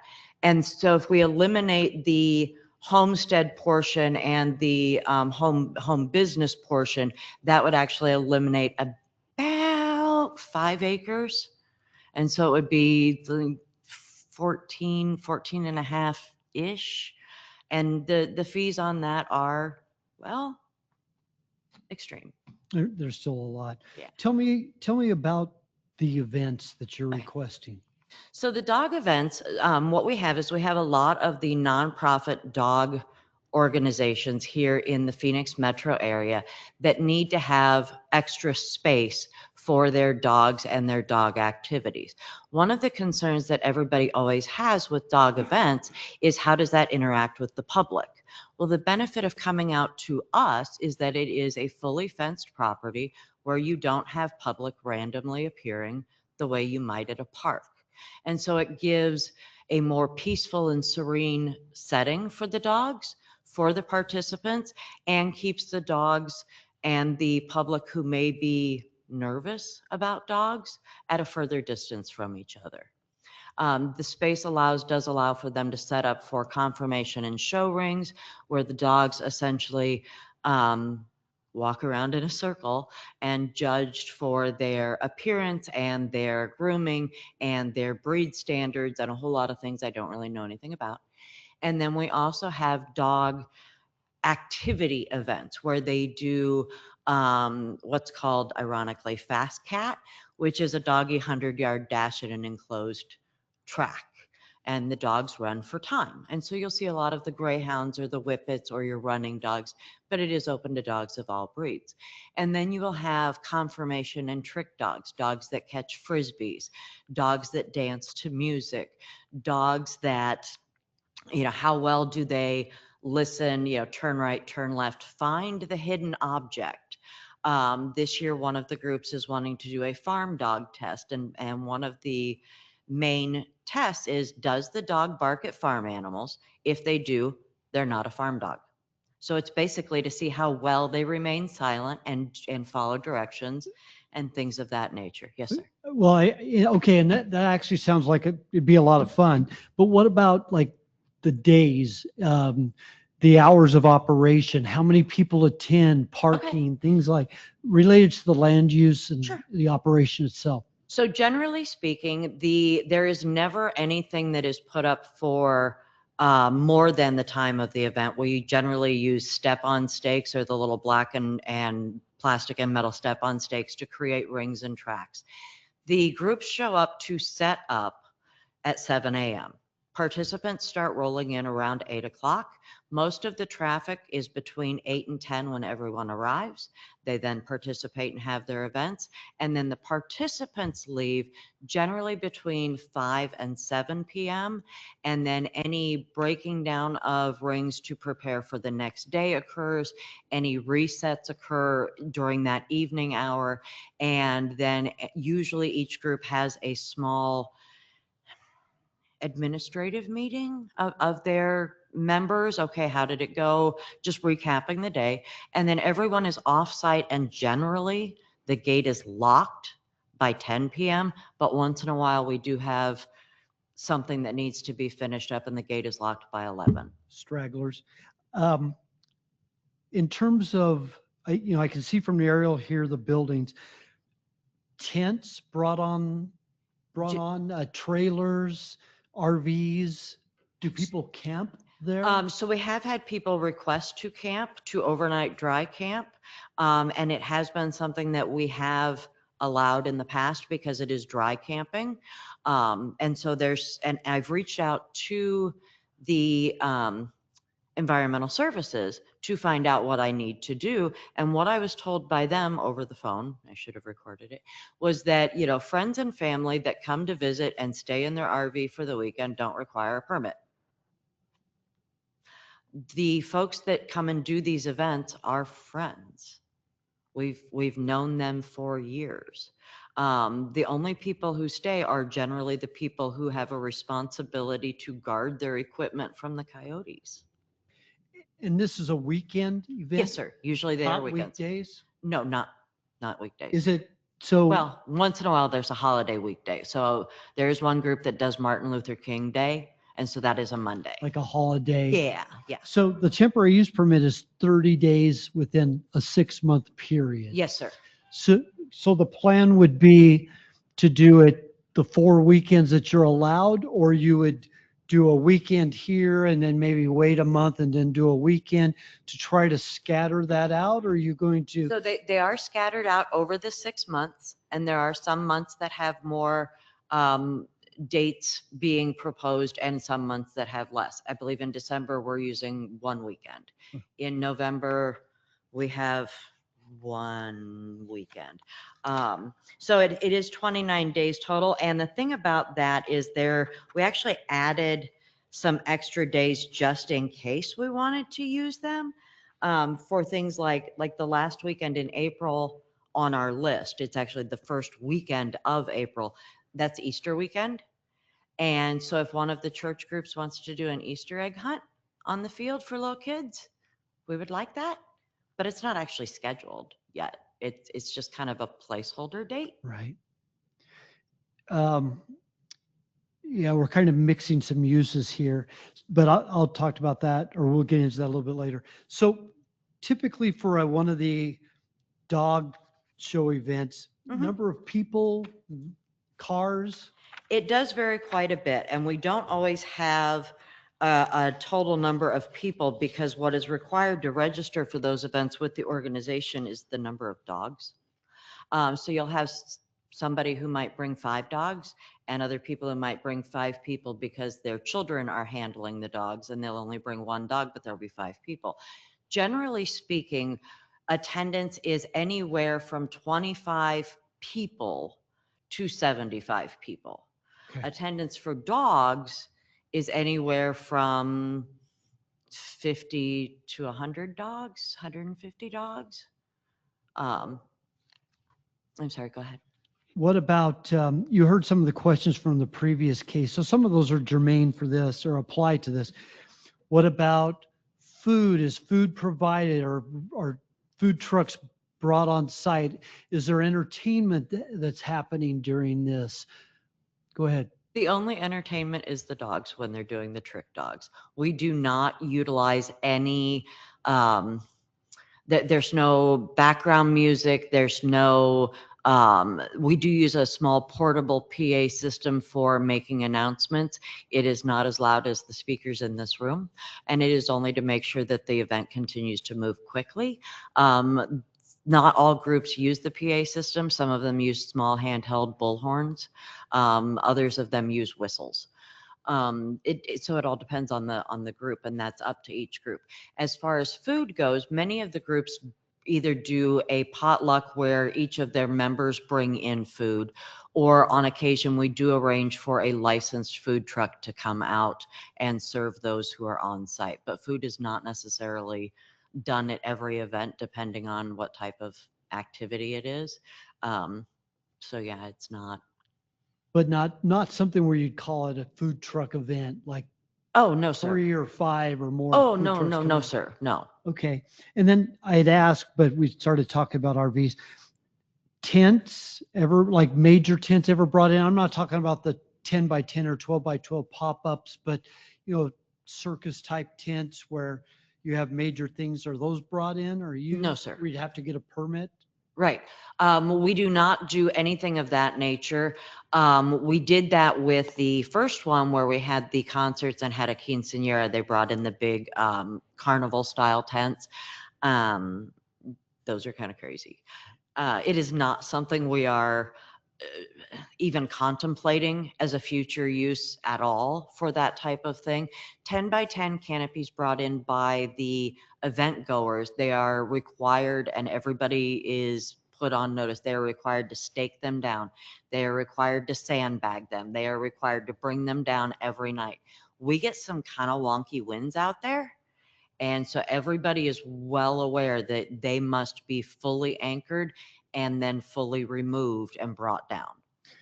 Okay. So you've talked about more than just the dog show. The site plan lends itself towards more the dog show or an open event. Yeah. Not weddings, not quinceañeras, Nope. not some of these other ones. Question for Isaac or Darren or whoever. The temporary use permit, can it be limiting to a use, or is it special event and the special event is what the special event is? Mr. Chairman, yes. The temporary use permit usually that is presented for temporary events usually spells out what the temporary events will be.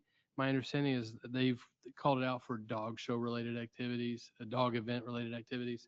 But the same category of temporary use permit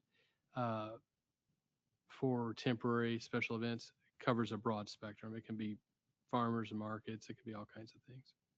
Okay. Yeah, I mean, I would want you, and I don't want to be the one speaking, so somebody else has a question, by all means, let me know.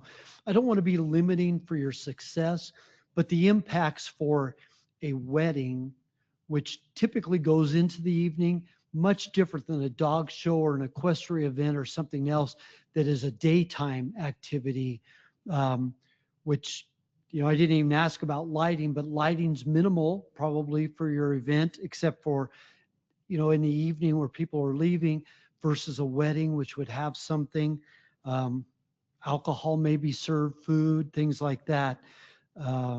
So we bring that up because the site plan definitely is tied to the temporary use permit. That I do know, and the narrative, correct? And so,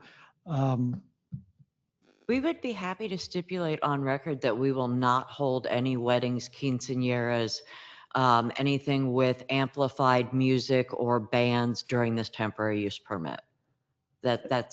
We had not contemplated doing any of those things, so we're happy to say that we won't do those things. Isaac, Darren, is there a TUP application sufficient that it kind of ratchets down? Yes, Mr. Chairman, if they were to hold those type of events, that would be a zoning violation. If this temporary use permit is approved, it's for dog events. Show event. And refresh my memory, this came up as a zoning violation. No. No, so they did the application on their own. And the same with the special use permit then? That kind of came up and asked staff and came forward? Yes, for the record, the idea of seeking 30 temporary event days within a 6-month period, every 6 months, staff will not administratively approve future such temporary use permit requests. It would come back before you, and we will have the same negative findings. That type of ongoing activity is a long-term use. It requires a special use permit for ongoing special events, and that special use permit can be tied specifically to dog-related events. Just like the temporary use permit, they'll have a narrative and a site plan, and it'll have a list of conditions of approval. Unless they meet certain requirements, it will continue to prohibit overnight camping, and it will likely tighten up on wastewater facilities so that a permanent septic system and restroom building would be required. And I'm one board member, but I will tell you that historically, this board has been opposed to granting temporary use permit after temporary use permit after temporary use permit when there's another administrative or legislative remedy.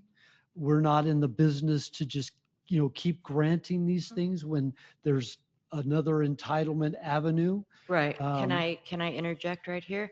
Because one of the things that is, that strikes me as disingenuous is that last week, the Planning and Development Department approved a 2-year temporary use permit with overnight camping, mandatory porta potties, no septic, no water, no nothing for another group who does events in Whitman.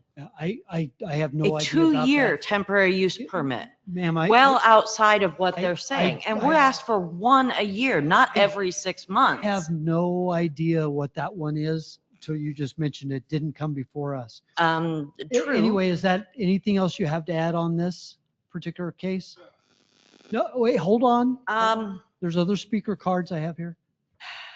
We would ask that because the public comment and concern came in outside of the 10-day authorized period, that all of those concerns be stricken from the report as well, because they're not legitimate concerns, and they never reached out to us, Planning and Development, to ask about any of those concerns or to get further clarification. They just put it in the report. Okay. All right. Thank you. Any other comments or questions? Darren, go ahead. Mr. Chairman, for the record, the 10-day posting period is related to administrative approval. Staff cannot administratively approve if we receive a comment within a 10-day period. That is all that is related to. It is not that is irrelevant for your consideration. In this instance, staff was going to bring this before the Board of Adjustment regardless, because we were not going to administratively approve the TUP. Thank you. Thank you for that clarification. Any other questions or comments from any board member for Ms. Piper? I would just make a comment that we are allowed to have public comment today, which is the event. So we cannot disregard public comment based on what day it came. Yeah. So at if any anyone time. speaks today, we listen to that. I'm not asking the board to disregard public comment. I'm asking that the planners, it is my belief that the planners should not have taken it into consideration when making their determination. Because without that, it would have and should have been administratively approved, and we would not be here today. Thank you. All right. Thank you very much. Mr. Graham, would you like to speak? Yes, Mr. Chairman. The planning is saying you can't keep doing these temporary special use permits. You need to do the regular special use permit, which we actually have that application still open. I don't think it closes until November. But in that, they added stipulations that are illegal.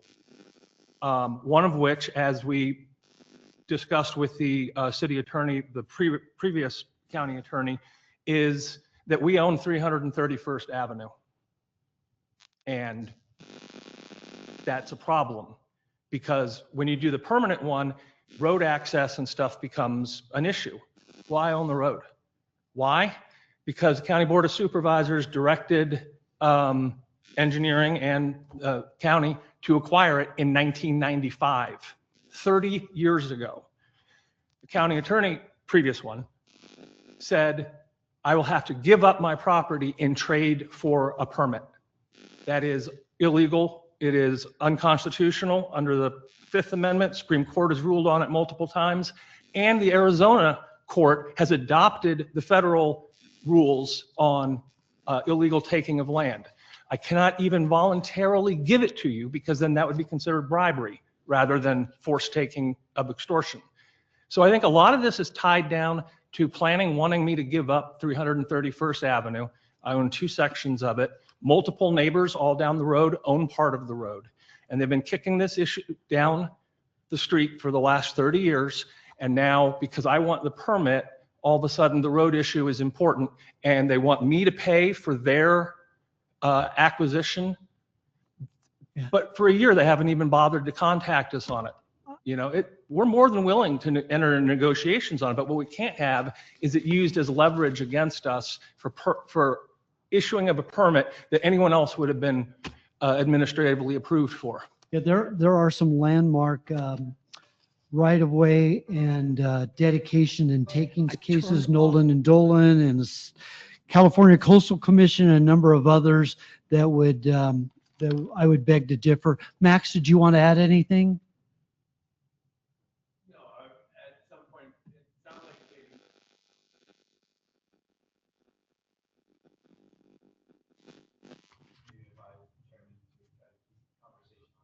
Absolutely, absolutely. Right, but his reason for denying or pushing it up to your board is because we've done it more than once, and he wants us to get the regular one.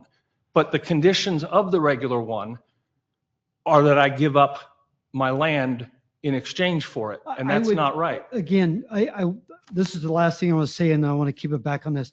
I think if you would look through zoning cases, and I've been doing this for longer than 1995, the dedication of rights of way is extremely common. It's one of the few instances that it occurs is a matter of common practice throughout the state of Arizona and the United States as an entitlement action. So anyway, is there anything you would like to add as part of this particular temporary use permit?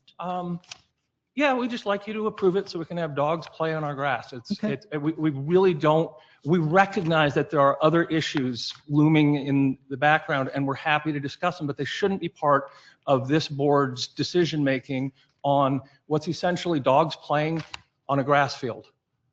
I have dogs. I love dogs. I would just say this going forward.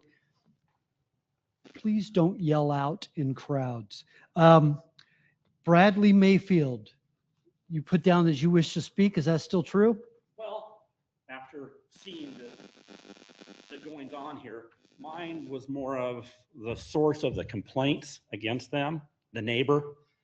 And having known that neighbor for 15, 20 years, all kids went to school together, blah, blah, blah, blah, blah. I've been out there 46 years. I'm an OG out there. Everybody in our neighborhood we have a little tight community of about 6 or 8 neighbors next to their field.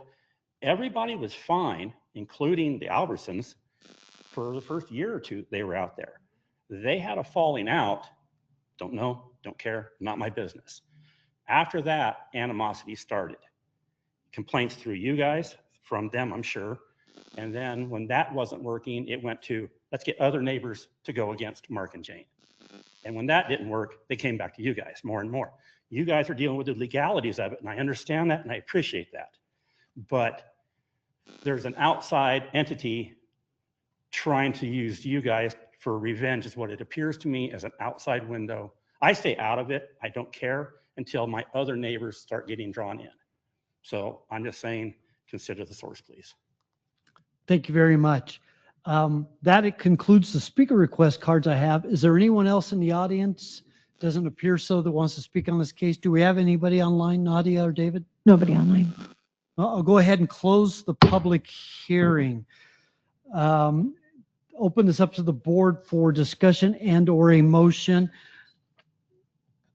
It is in District 4, so I will be making a motion. I do have comments, but go ahead, Member Clapp. I have one question. Is there an SUP application in process? Mr. Chairman, Member Clapp, yes, I believe there's a pending SUP, and it's inactive right now. Or wait, meaning we what? would need a revised submittal to address previous comments.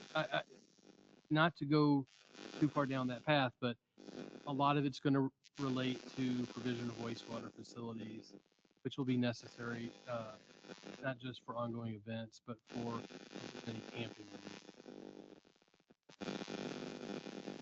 Any other board member have any comments? I'm sorry, I've just been advised we've had pre-applications for SUP, but there has not been a formal application. There's no active. But there is no active SUP application at this moment. That's what I was just told. Sorry, I apologize. Any other board member have any comments?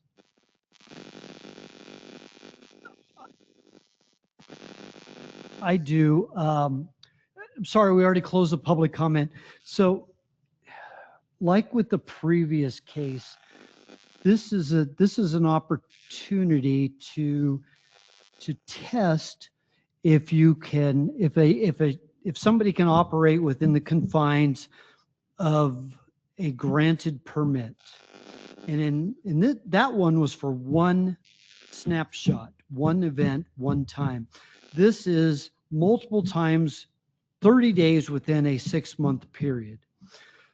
All at once or scattered, whatever it is, but it's 60 days or 6 months starting if the approval is granted today or whenever that happens.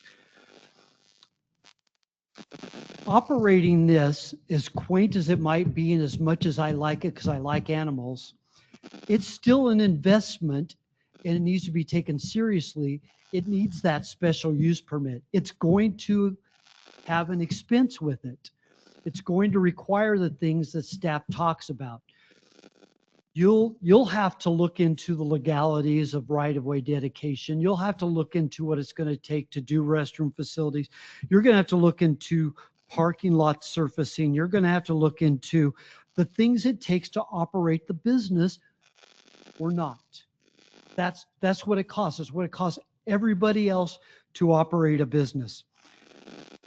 With that said, I am supportive myself of allowing the temporary use permit to go forward because it does allow you to try to operate within the confines of what the county is saying that you need to do for the temporary use permit. That's one. Number two, it doesn't shut you off and cut you off at the knees. It allows you an opportunity to have some kind of income stream to do that special use permit, to get that going forward.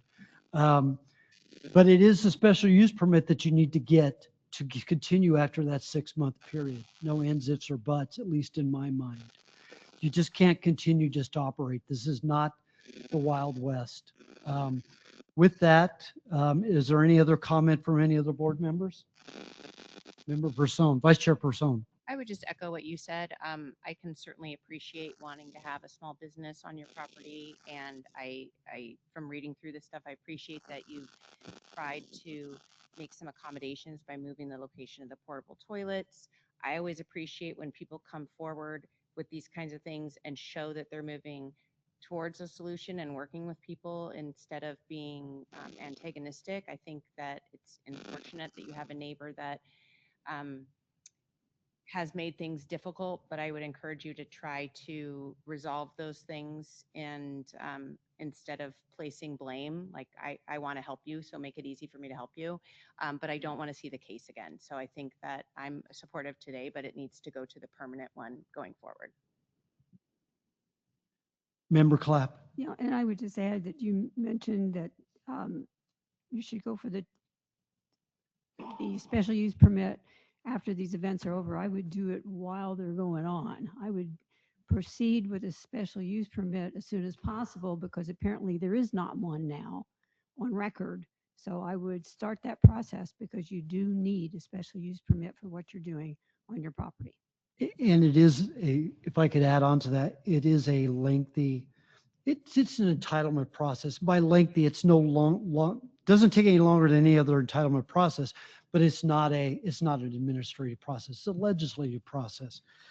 A lot of what we do, if you come to these or listen to them, is trying to work things out between neighbors. You're not the only one. You won't be the last. But I would encourage, as Vice Chairperson said, try to work things out with your neighbor. Member Ward, did you have anything you wanted to add? No? Nothing from me. I agree with everything you guys have said, that it's time for this to turn into an SUP. Thank you. Member Baugh, are you still online or are you on your flight? I think the silence speaks for itself. With that, I will move for approval of this temporary use permit, which grants the 30 days worth of events in the next 6 months per the conditions outlined in the staff report, and wish you the best of luck. There's one problem with one of the conditions. Go ahead. I'm so sorry. There is a problem with one of the conditions as recommended by the staff, and that is that we would then have to eliminate our privately owned porta potties after the 6 months ends. If the porta potties are used in conjunction with this event, correct? They are used in conjunction with the events, and as the events happen, they are also used when I'm working out in the field trimming trees. Porta potty. You know, your use of the porta potties, as long as there's no events going, just one moment. Go ahead, Darren. Mr. Chairman, those porta potties need to be, their use, their ongoing use need to be approved by environmental services. They have very strict issues. There's not going to be an allowance for a privately owned porta potty without sign off from environmental services on a property. Yeah, so I guess as long as they're duly permitted and regulated, they could remain, as long as they're operating with the confines of MCESD, they could remain the rest of eternity. So But I would ask that the requirement that they be removed be stricken. if that could be modified, Could she please reference the specific which, number? do you know which letter or number that is?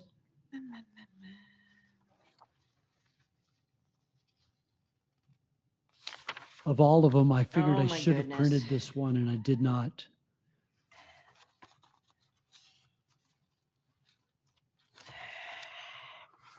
I will say unless a structure is permitted, not speaking to restrooms, just anything at this point, They're not they're not structures. allowed to be erected or in place for more than 4 consecutive days. Otherwise, the permit is required. That's any Yeah, structure. and usually the company that delivers those is picky about picking them up. That's been my That's experience. correct. We do In have general- them serviced by a professional company, but we personally own them. It is, looks like it's item D under C.D. All sanitation facilities must be approved by Maricopa County Environmental Services Department prior to issuance of any permit. That's what it says about that one. Sorry, I'm going here. No, that's okay. Oh, that's, okay. Oh, that's Is just the applicant able to identify the condition she wants removed or modified? L. Yes. And it's just the last line that says including removal of any on-site porta potties. We own them. They are kept clean and dry and regularly serviced when in use. Upon abandonment of the temporary use, the site shall be restored to existing condition, including the removal of any on-site porta potty. They're my personal items. She can,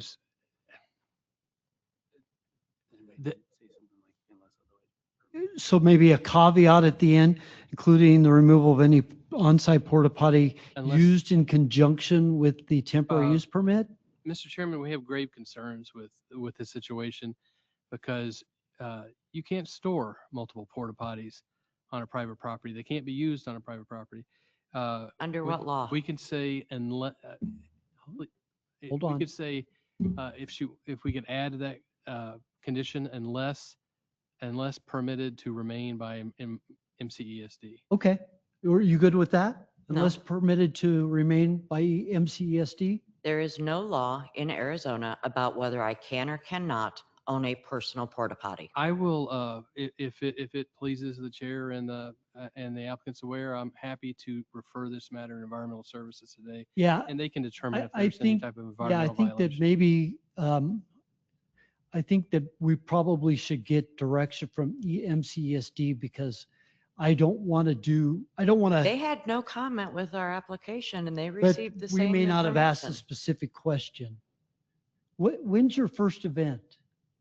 October 11th. 11th and 12th, we have Fast Cats, the doggy 100-yard dash. I don't believe you can continue this matter. When's your next hearing? I don't, is that Yeah, what it you're would be, getting at? it'd be after the 11th for sure. This is a matter that environmental services can address. We're fine with taking it up with environmental services, because if I remember correctly, it's only if you rent them that you need to have them certified. Jaron, what was the language you were suggesting? To add to, sorry, L, I gotta find it again. Thank you.